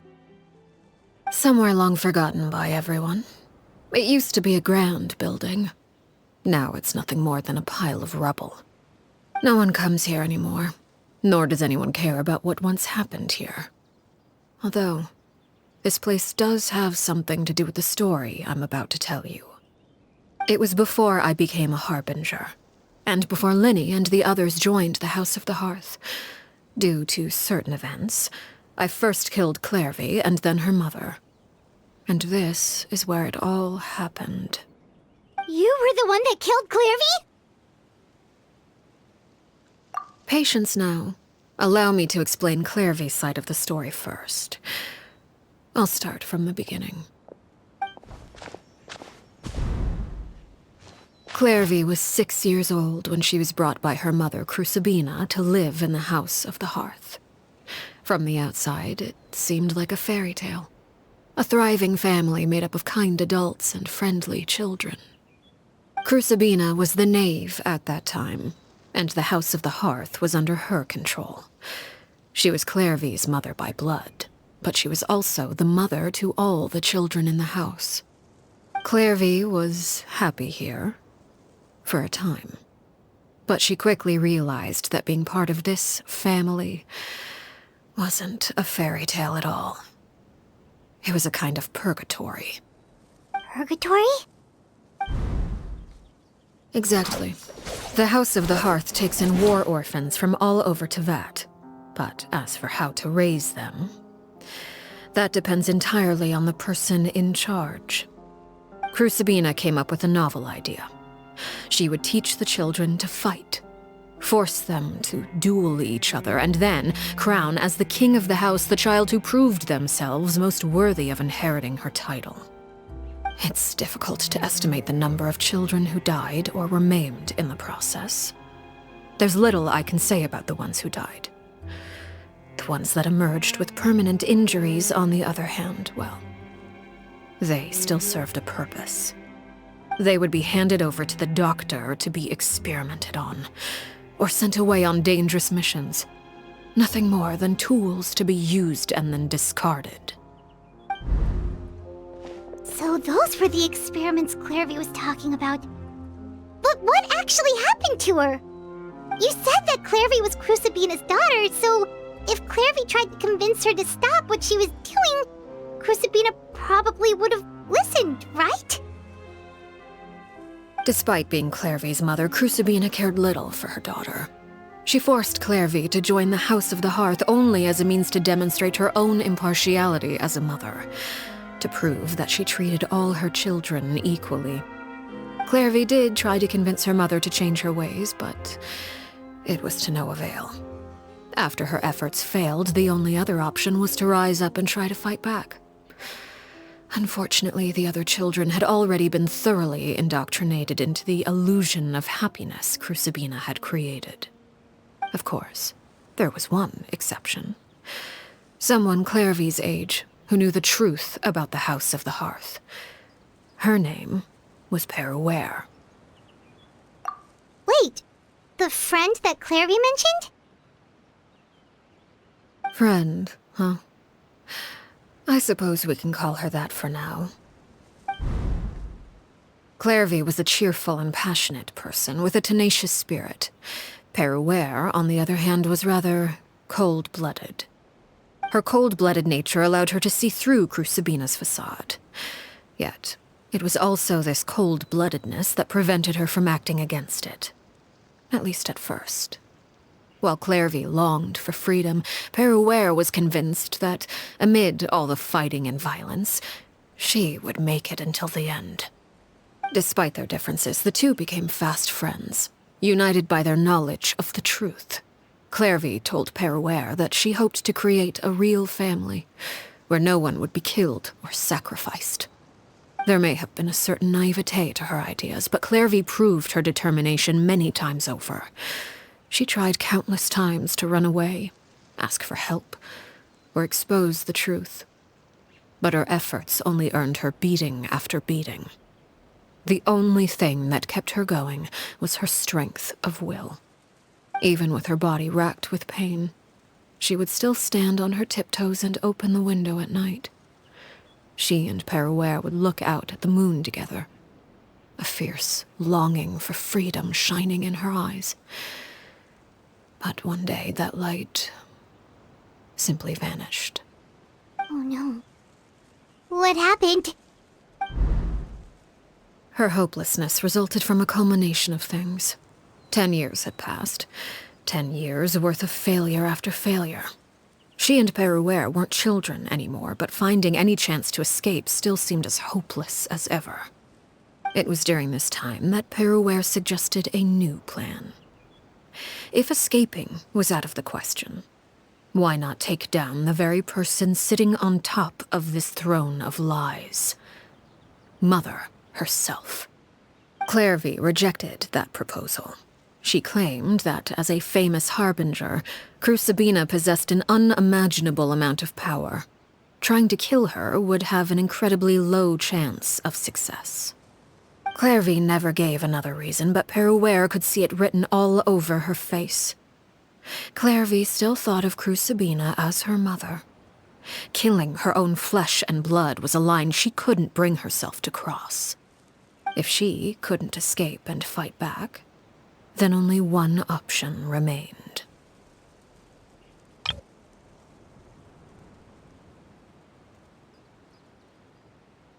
Precisely. Death was the only way that she felt she could be free. It happened during a duel. When she arrived at the dueling ring that day, her partner turned out to be none other than Perouer, the very person that had stood by her side all those years. It was a fierce battle.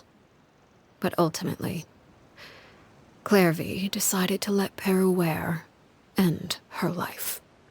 From that moment on, Perouer's journey was one written in flames.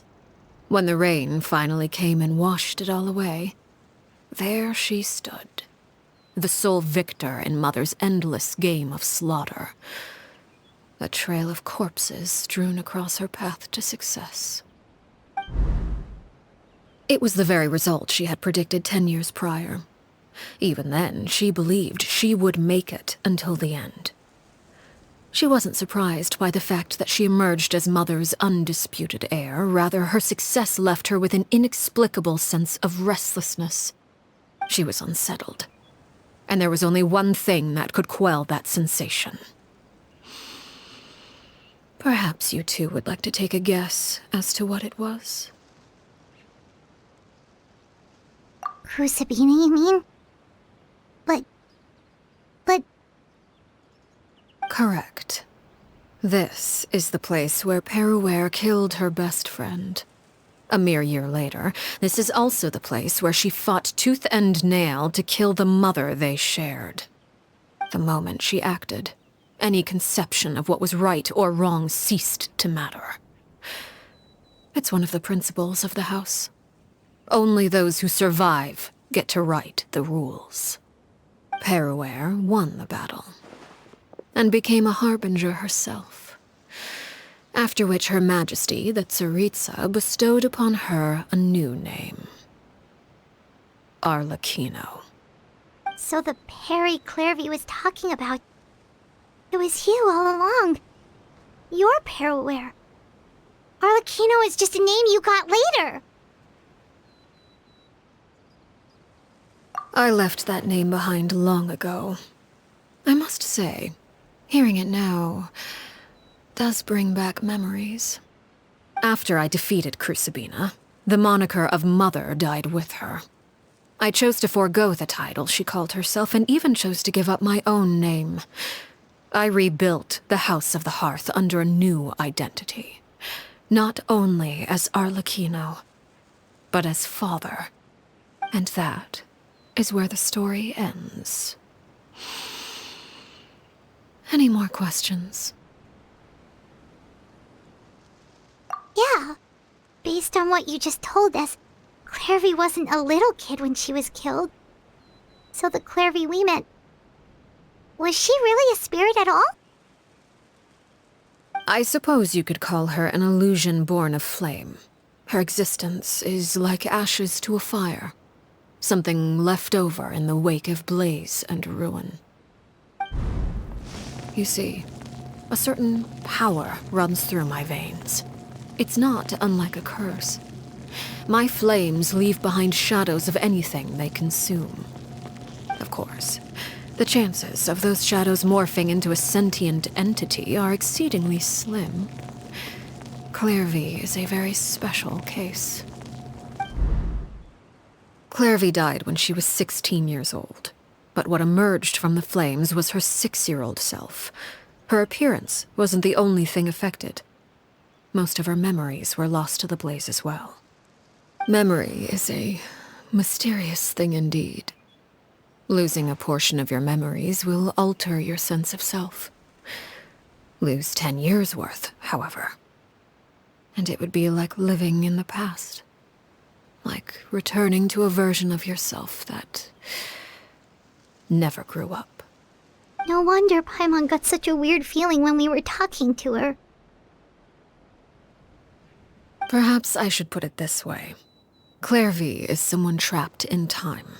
It may seem like she exists with us in the present, but she truly lives in the confines of her own past.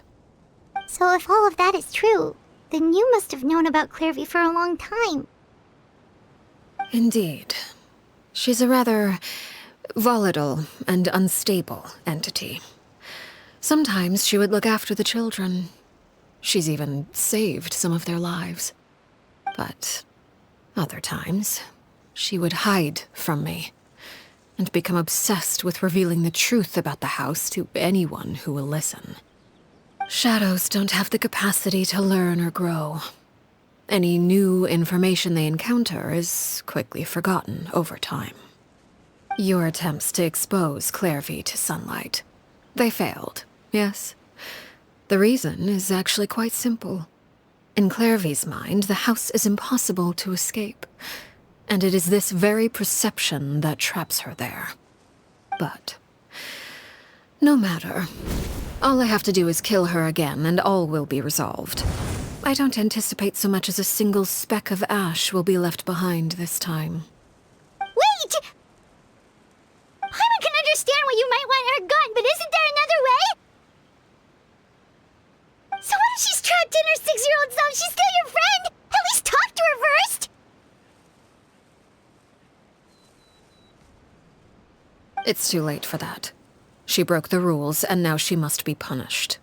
That goes for Filial and Nantoy as well. She's had quite the effect on them. I hope you understand the difference between Crucibina and myself lies in our formulation of the rules, not our policy for enforcing them. Upholding the rules without question is a trait we both share, because that is how a household should be run. Is this really what you want to do? Whatever could you mean?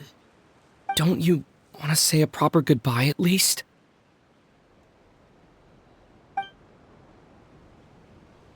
Whether as a killer or as a father, there are two things that must be avoided at all costs: anger and sorrow.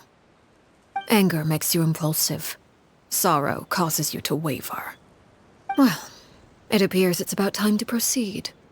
Before we arrived, I told some of my well-behaved children to bring our troublemakers here by nightfall. I do believe I've kept my end of the deal. I give your friends quite a bit more time. As for what happens now, we'll just have to wait and see.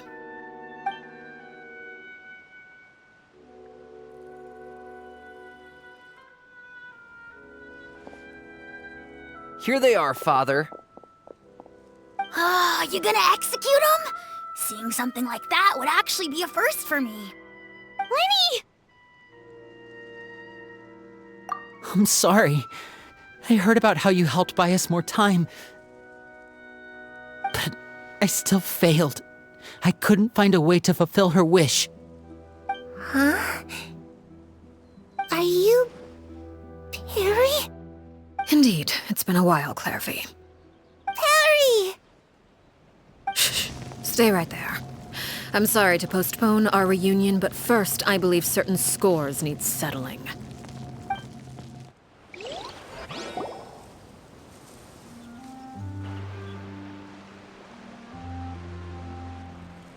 Father, let me explain. Out of my way. Father! You chose to conceal a threat to the house. And for that, you must be punished. Overall, however, I suppose your wrongdoing is hardly the most egregious of the bunch, so I'll deal with your punishments later. As for right now, the more pressing concerns are the traitors among us. By traitors? Do you mean us? Father, let me explain. We didn't mean to... Fultz, why don't you share what you heard? Yes, Father. Secret Midnight Meeting number 3. Participants, Filial, Nantoi, Sato, Tadi. Nantoi clearly said, if only Father wasn't the one who took us in. Sato added, I'm sick of this life. I just want to live as a normal person. Filial was the worst of them all. She called us crazies and said a bunch of mean things about Father. I did not! You're lying! Fultz is trying to frame us. It's not like I'm the only one who heard those things. After that, you and Toddy and a bunch of other people started talking about Clairvy. You were using all those things Clairvy brought up as an excuse to question Father. We're birds locked in a cage. The only way out is to destroy it. That's what you said, wasn't it? You little... You just want me gone, don't you? What did I ever do to you, huh? And you, Sheplo, have you forgotten who stood by your sickbed, watched over you, and changed your dressings? Come on, let's hear it then. What's your reason for all this?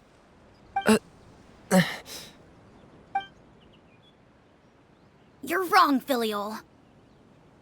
We don't want you to die. You're our family. Liar. You wouldn't be doing this if that were the case. So why? Why have you backed us into a corner? We all live in the House of the Hearth. You know the type of work we do, Filial. A single betrayal can cost dozens of us our lives. It's not like it's never happened before. That kind of thing is hard to forget. That's why the House of the Hearth cannot tolerate any form of betrayal. Ever since we came to Poisson, you've had 7 secret meetings. A lot of the things you talked about really crossed the line. You've been spying on us for half a month? Wait a second. Now that I think about it, the move to Poisson was just a way to make it easier to spy on us, wasn't it? Because we were all in one place. You've had this planned all along. Filial, Nantoi, I'm sorry. I owe you both my life. I owe Clairvy too. If it weren't for all your help after I got poisoned, I wouldn't be standing here today. If this were any other situation, I would do anything to repay that kindness, even if it cost me my life. But rules are rules. I'm sorry. My hands are tied. Why? Why? That's enough, Filial. We made a mistake, and we should own up to it. We broke the rules, plain and simple. And now we have to face the consequences. I'm sorry, Sheplo. Fultz. I'm sorry, Father. We accept our punishment. Chapleau, according to the rules of the House of the Hearth, how should these traitors be punished? All those who betray the house pay with their lives. And so it shall be.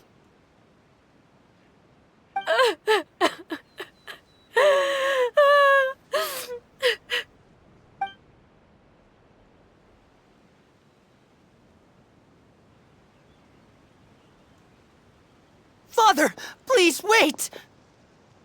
Something you want to say, Linny? Please reconsider, Father. What Filial and the others did, does it really count as betrayal? We all come from broken families.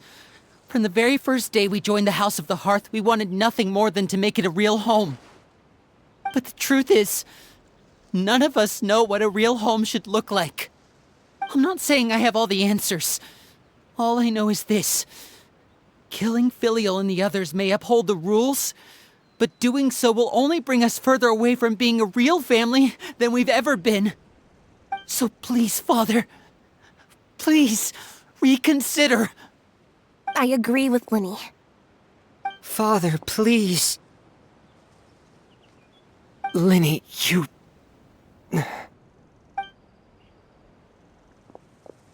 I also agree with Linny.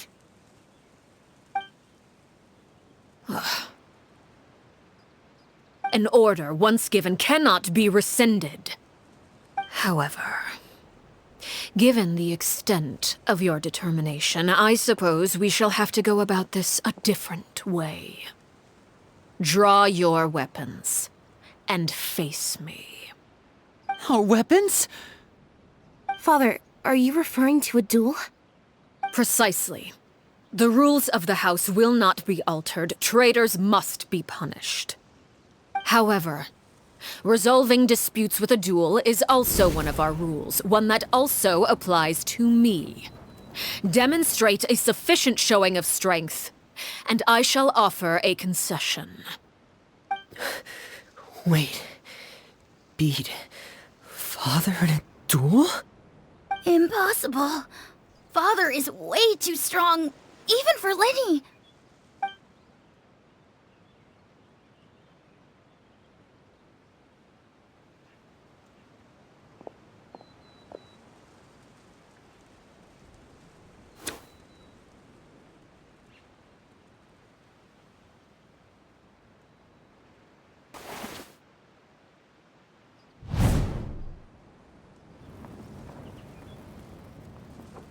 Did you hear that, Traveler? Lenny and the others have to duel the knave. What should we do? Can they really win something like that? If they lose, those people from the house are really gonna be executed. Hey, are you listening?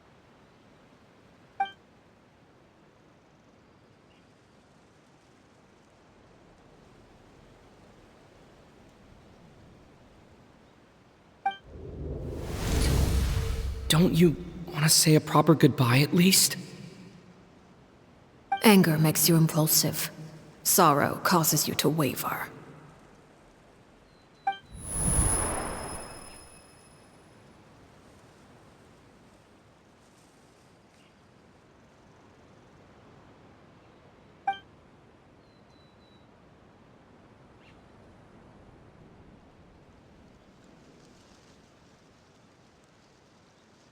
Oh. Looking at that expression on her face, she seems really serious about this. Guess that means there's no chance she's throwing the duel on purpose, huh?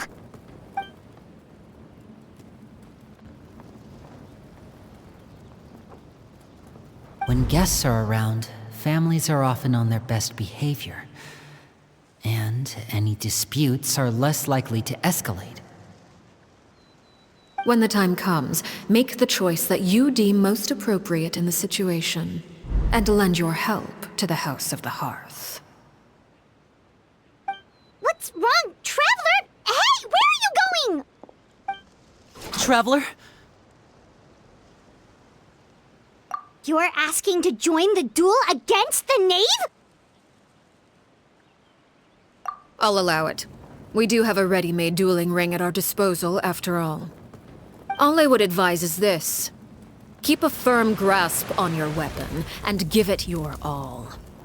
Any less, and you may just lose your life.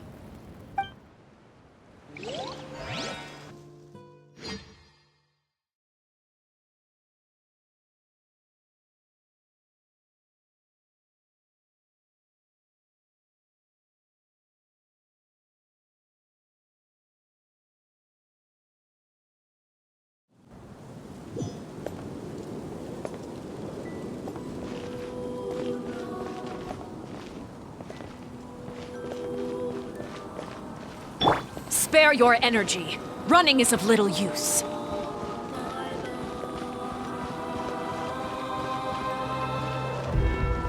out for Father's movements! Spare your energy. Running is of little use. With these rising flames!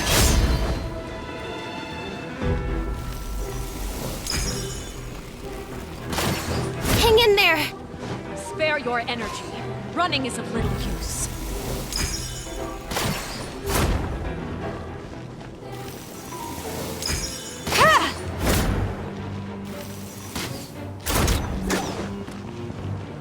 Spare your energy. Running is of little use. Get in gear! Now that's more like it. This is a new one. Closer now. Spare your energy. Running is of little use. And voila! With these rising flames! Spare your energy. Running is of little use.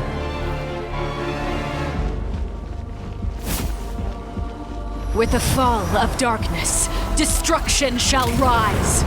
Are you alright? Have a taste of permanence.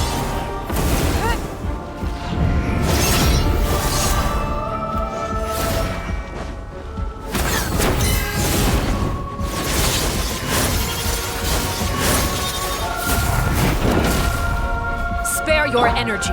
Running is Get in gear!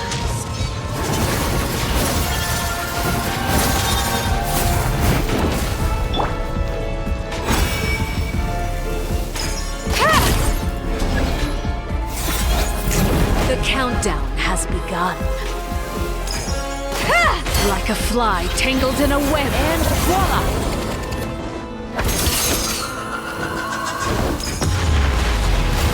With these rising flames!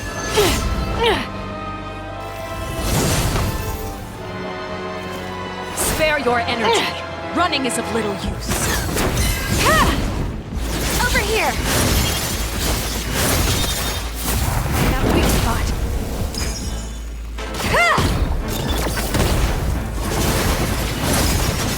Spare your energy. Running is of little use.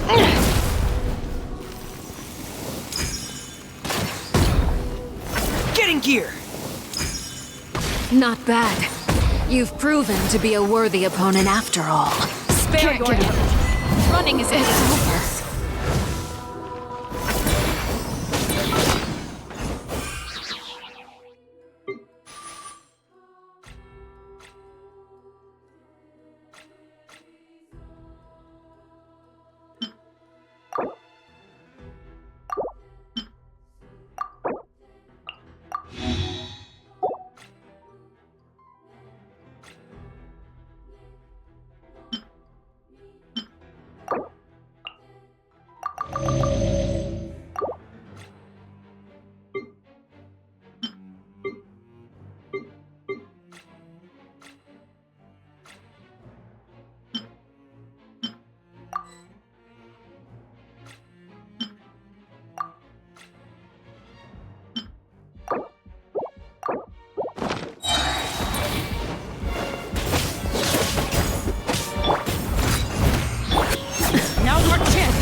Look at you. Trapped like a bunch of helpless animals.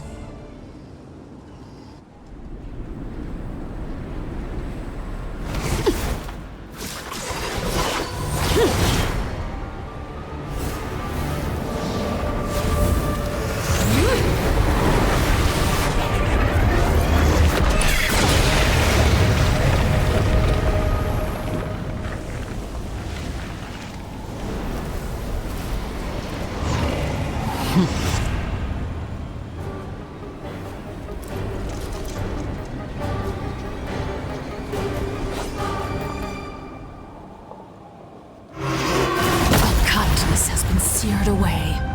My blade is all that remains.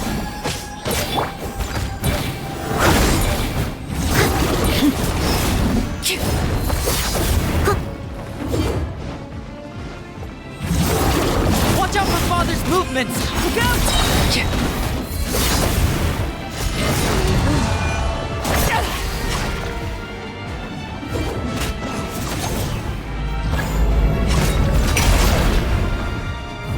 see how strong your resolve truly is. Now's our chance! Over here! Sundown is only the beginning.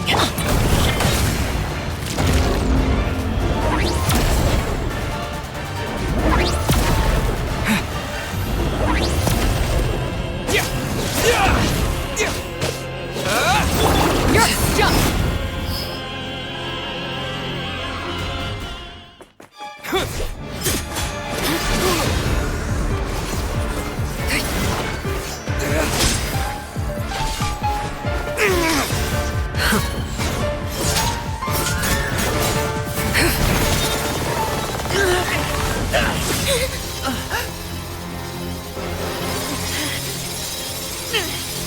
You should know better than to crowd in one place.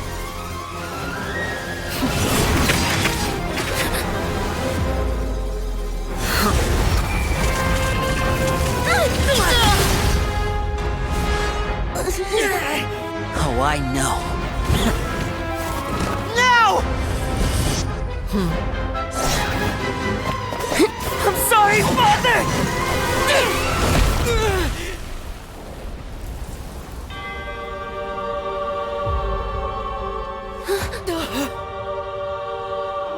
Sorry for what? This pitiful excuse for an attack.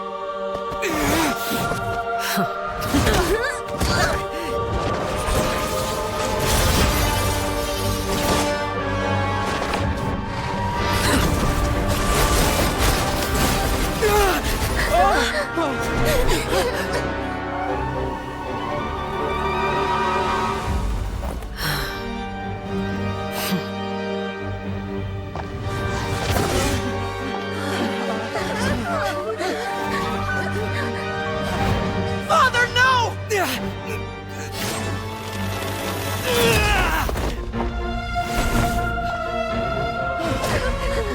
Made it out, did you? You're stronger than I expected.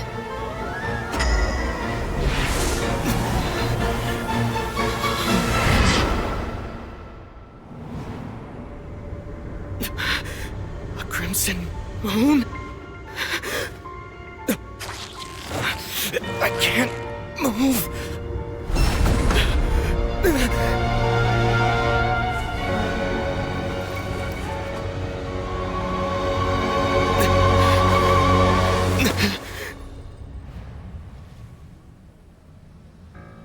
Still, not strong enough to beat me.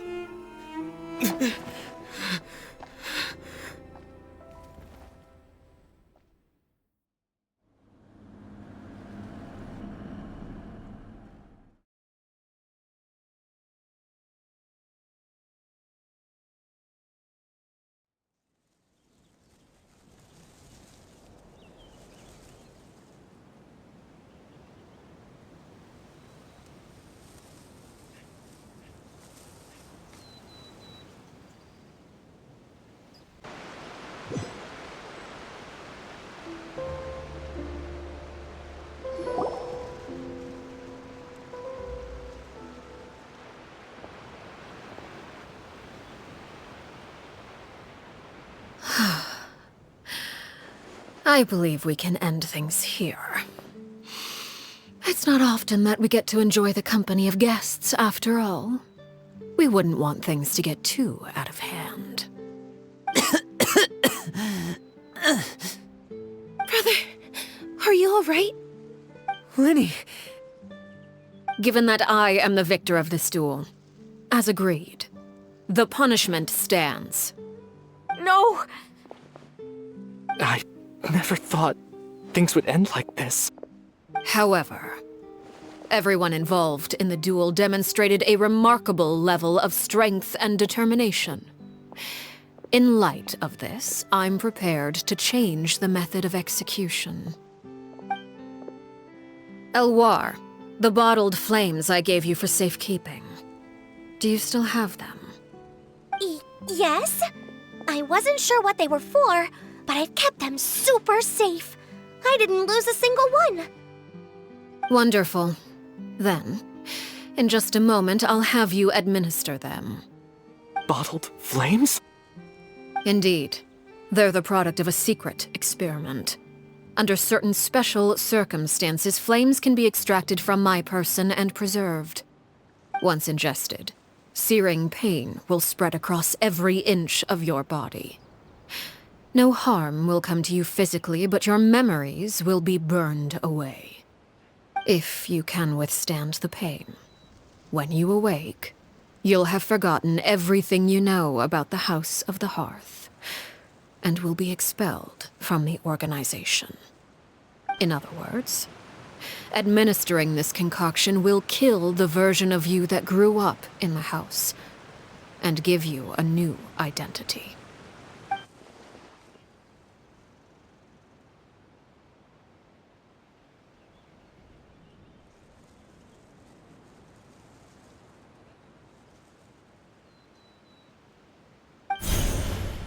Memory is a mysterious thing indeed. Losing a portion of your memories will alter your sense of self.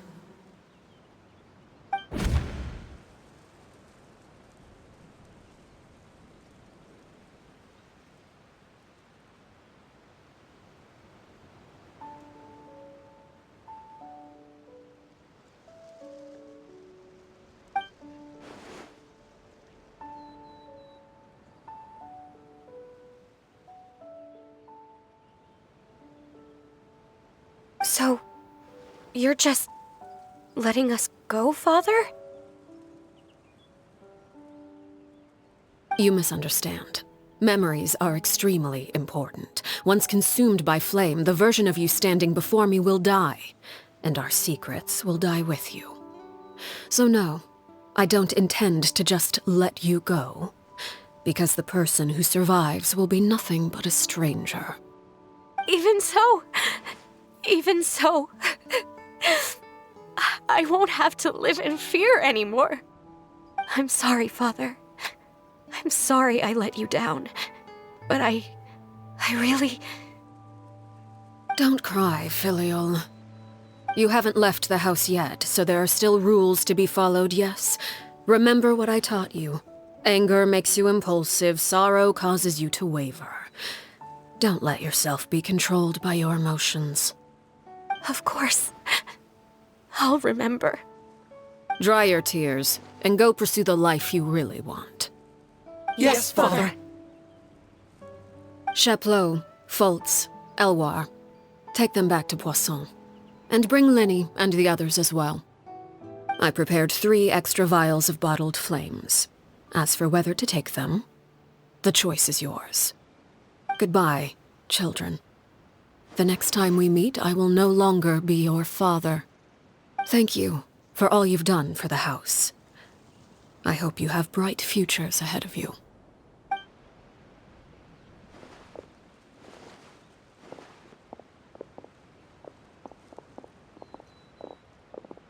Father!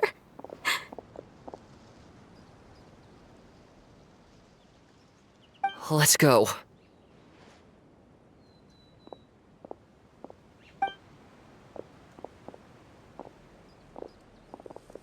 Here, grab my arm, Linny. I'll help you walk back. Thank you.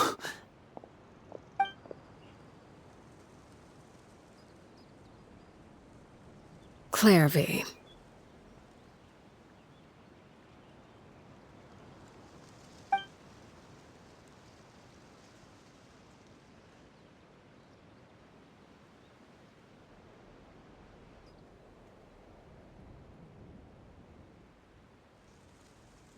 Can we talk now?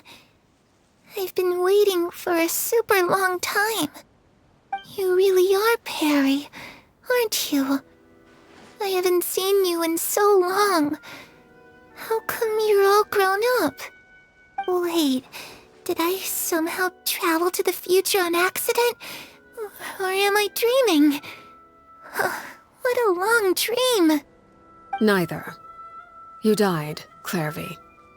That's what happened. You could have at least sugarcoated it a little. Look, she's so speechless.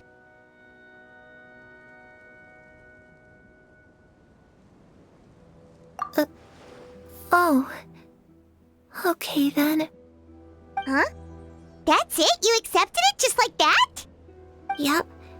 If that's what Perry says happened, then I believe her. Perry wouldn't lie to me. Plus, I don't really need to know why I'm like this. I'm more curious about what happens in the future. If you're a harbinger now, Perry, that means Mother is gone, isn't she? Can you tell me about it? I want to know what happened to her. And to me. You never stopped trying to defy fate. At first, no one believed you. You could only vent your frustrations to the moon. In fact, you often sought comfort in the night sky. You wanted to see the aurora, so one night we promised each other we would go to Snezhnaya to see it together. Later on, you tried to run away, but you were brought back each time. Mother spared your life, but it wasn't out of kindness. Instead, she decided to make an example of you by slowly torturing you over time. That way, the other children would know what happens to traitors. Still, you never gave up. Mother hoped that through ruthless duel after ruthless duel, she would be able to crown an ultimate victor among the children she raised. But you called on everyone to unite, to fight to a draw in order to reduce casualties. Your efforts may have only delayed the inevitable, but still. You gave them hope. You tried everything you could think of, but every attempt ended in failure. Still, you never turned your sword on Crucibina, and you never turned it on me.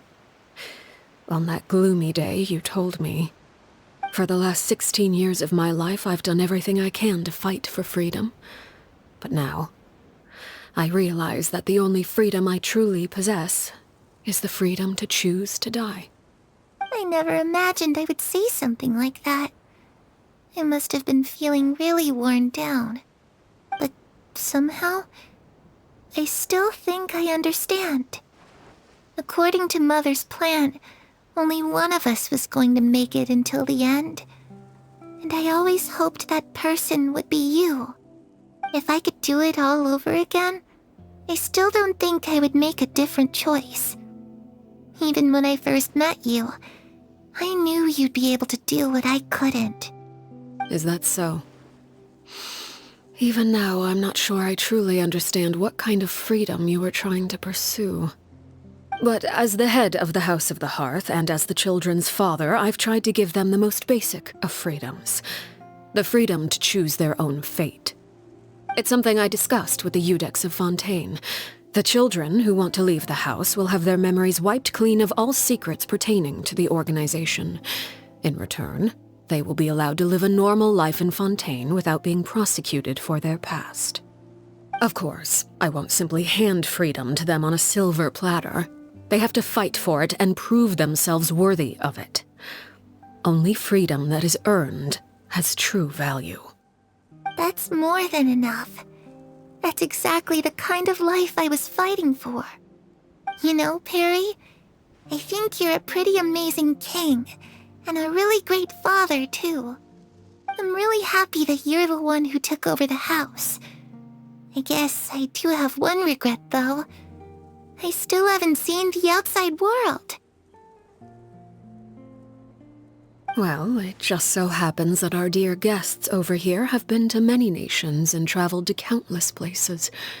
Perhaps they would be willing to tell you what the outside world is like. Really? Of course! We've traveled all over the place. We've got so many stories, we could probably talk your ears off for 3 days straight!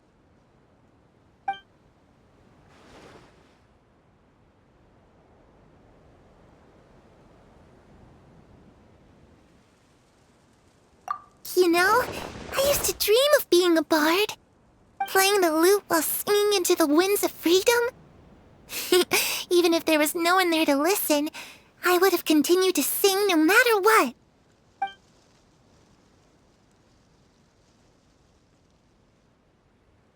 Ah, that's where Mora comes from. I never knew that before.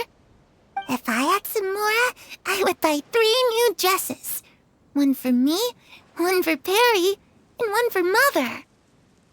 It's just too bad Perry doesn't like wearing dresses. And Mother, well, she probably wouldn't accept something like that either. I guess I'd just have to keep them all for me then. I could wear a different one every day.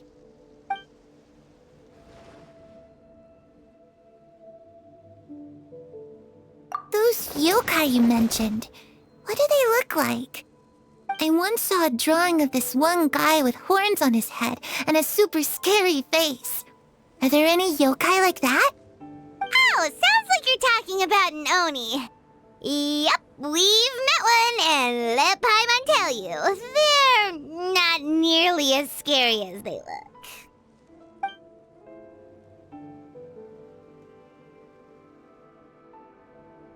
I was always too afraid to skip Mother's fighting lessons.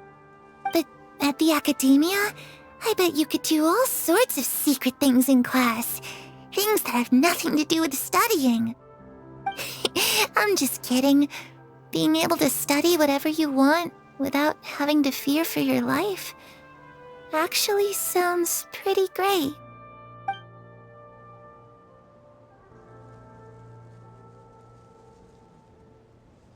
The situation was super dangerous. Lenny and Lynette were accused of committing a crime, and they were going to have to stand trial at the Opera Epicles. Oh no, that must have been hard for all of you. What happened next? Don't worry, we were able to turn the situation around super quickly, all thanks to Detective Paimon, of course.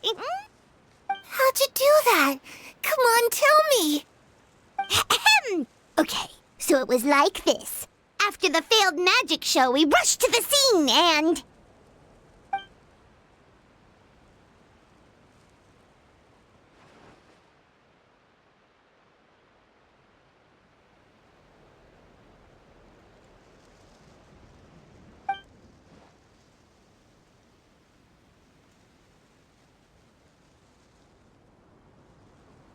Shadows don't have the capacity to learn or grow.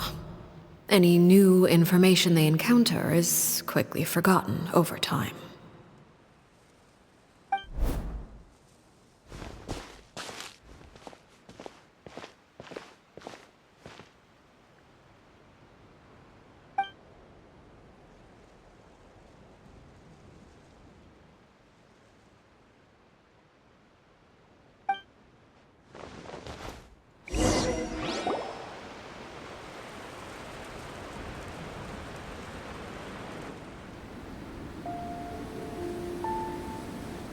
Clairvy, you've worked tirelessly from the shadows to overthrow the House of the Hearth.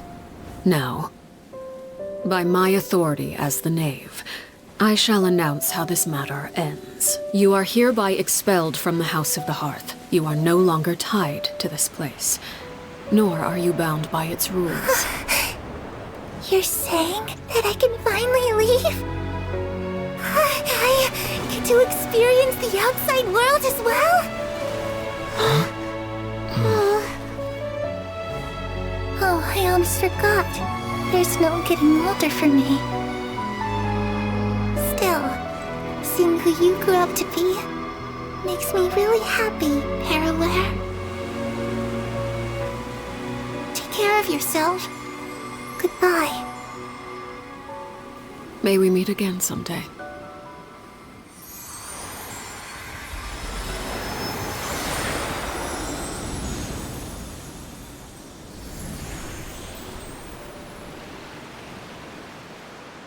Clairvy. She left so soon. Paimon didn't even get to finish her story. I also have certain sentiments left unsaid. I wanted to tell her that the aurora I saw in Snezhnaya was just as beautiful as the ones in the pictures. But a shadow's memories reset at dawn. Had we delayed any longer, we wouldn't have had the time to say goodbye.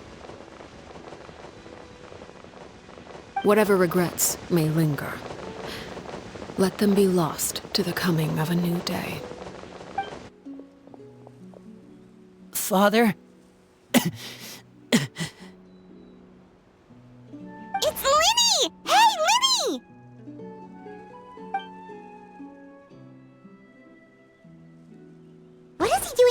here. Let's go check it out.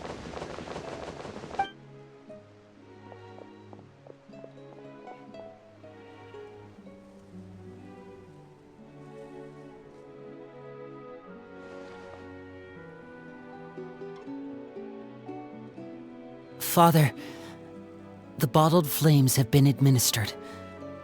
Filio and the others have left the house. And you?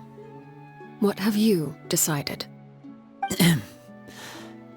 Thank you for giving us that choice, Father.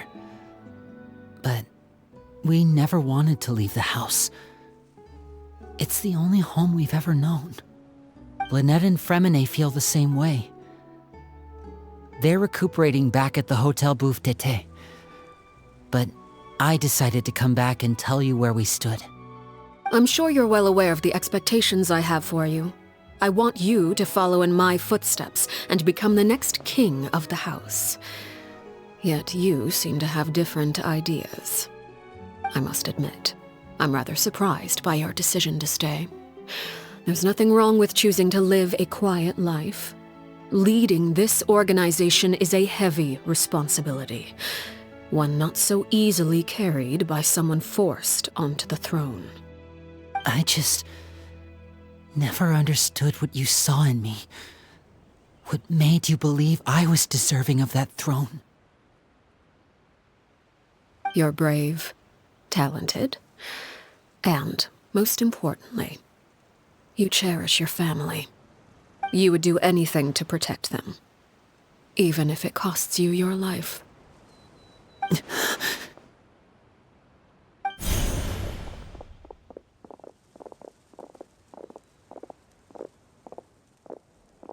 Speaking up back there was so brave of you, Linny. It's all thanks to you that we were able to convince Father to back down. You're a hero, Linny.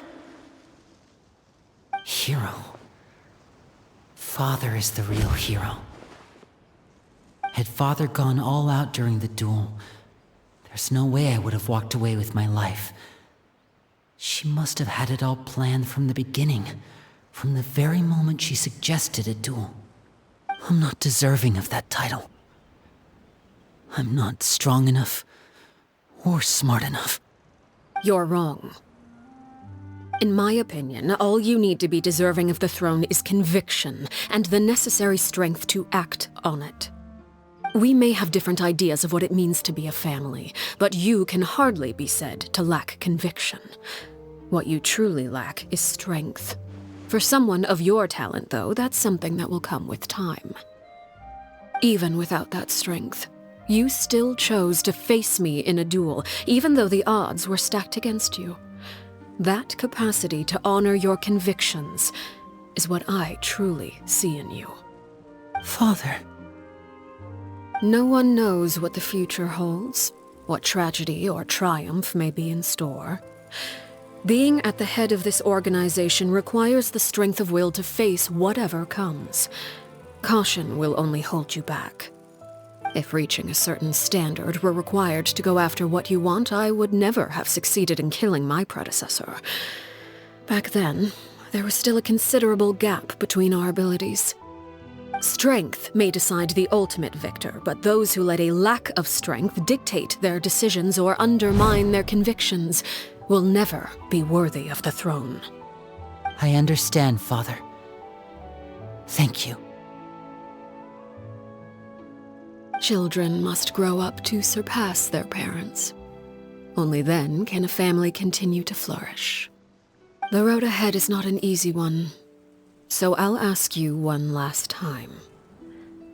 Are you certain you want to stay? You've done so much for me, Father, and that kindness must be repaid. Plus, with Project Stuja at hand, there are many dangers ahead, and I, for one, don't intend to back down. Protecting my family at all costs. That's my conviction. Then you're welcome to stay. As for Project Stuja, you need not be too concerned. If those cowardly businessmen and heartless dignitaries try to take us down, I'm prepared to teach them a lesson. Having members who longed for the light was our organization's last weakness. With those members no longer among our ranks, the House of the Hearth is like a spider hiding in the shadows. We need only wait for our prey to come to us. At present, our imperative is to use their plan to our advantage. In doing so, a crimson moon shall rise amid the frigid blizzards of winter. No demonstration of loyalty shall go unrewarded, and no sacrifice shall be in vain. As for the two of you, whether we meet again as friend or foe, I'll remember the camaraderie we shared in this moment. No matter how arduous the journey ahead, I hope we both reach our desired destination.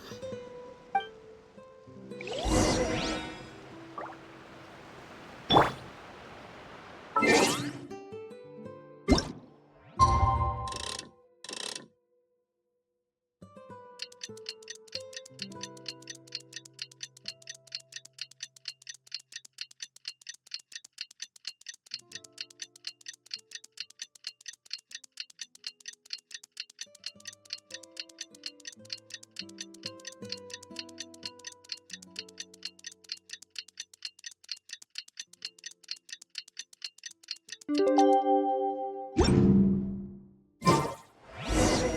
Linny say that Lynette and Fremine were recovering at the Hotel Bouffe d'été? Oh, Paimon wonders how they're doing. Maybe we should go check on them.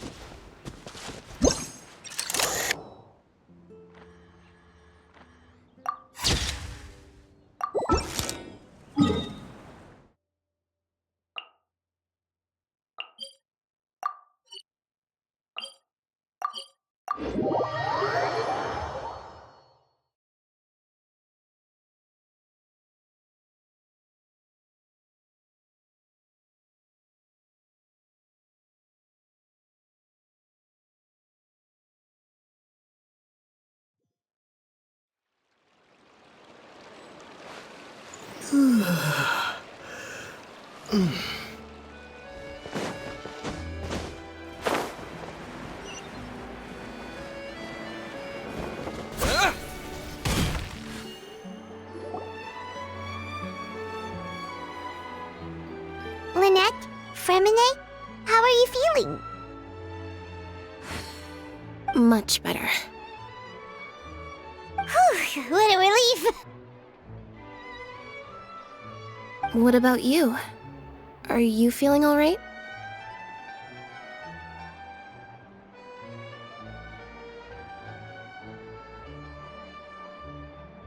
I knew you'd come out unscathed. Us, on the other hand, well, we've been bedridden for 2 days. I couldn't even turn over. Oh, and I wanted to ask, is Clairvy gone? Linny and the other members have left Poisson and returned to the House of the Hearth. According to him, there haven't been any more sightings of a spirit roaming the house.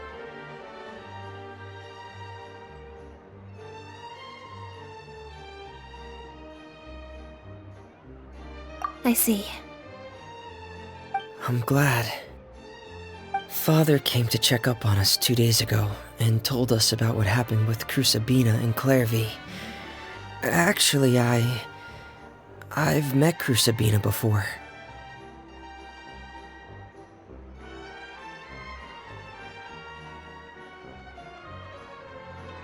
Wait, what? You've met the former knave? Crusabina died a year after Clairvy. It was during the year between their deaths that I joined the House of the Hearth. Crusabina had an extremely cruel and radical way of doing things. While she was alive, the atmosphere in the house was suffocating. When I joined, though, the experiment she valued so much had already come to an end, and all the people involved, dead and injured alike, were gone. Crusabina never talked about the past with us newcomers. A couple of months after I joined, Father killed Crusabina and burned all her files. With that, the names of all the people subjected to her experiments Clairvy included, were lost to the flames, along with the painful memories they represented. Father took in Lenny and me a couple months after that, but she never mentioned anything about Crucibina or Clairvy. It really seems like something she was planning to keep to herself. The last time you talked to her, did she mention why she kept it a secret for so long? She said she didn't want us to be affected by the darkness of the past. She was worried we'd develop a false sense of gratitude towards her if we knew about it. The foundation of a family should be free of any corrupting influence. Whatever happened in the past, it has nothing to do with who we are now. And that's what Father told us in the end. But I still thanked her for everything. It was only after hearing about what Crucibina did that I finally realized how insignificant our lives could have been. The members of the house meant nothing to her. To say that she valued them in any way, even just as a tool, would probably be giving her too much credit. If Father hadn't taken over the House of the Hearth, I probably would have already...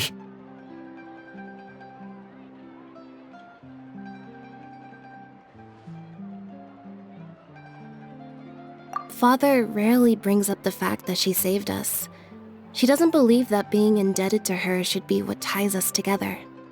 But even if we didn't owe her anything, we would still choose to stay. Because this is our home. We may have arguments or times when we feel wronged. Some people may even choose to leave. But as long as Father is here, we will always have a home.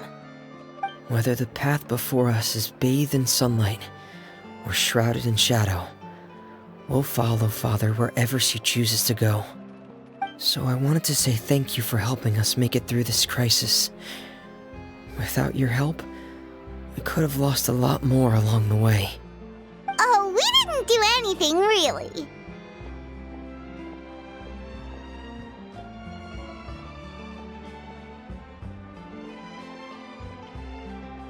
Of course. You're welcome anytime. Are Filial and Nantoy okay? I actually saw them at a cafe this morning. They didn't recognize me. From what I could tell, they were drinking coffee and talking about one of the operas that started running recently. They seemed happy. If I had to take a guess, I would say they finally found the kind of life they always wished for.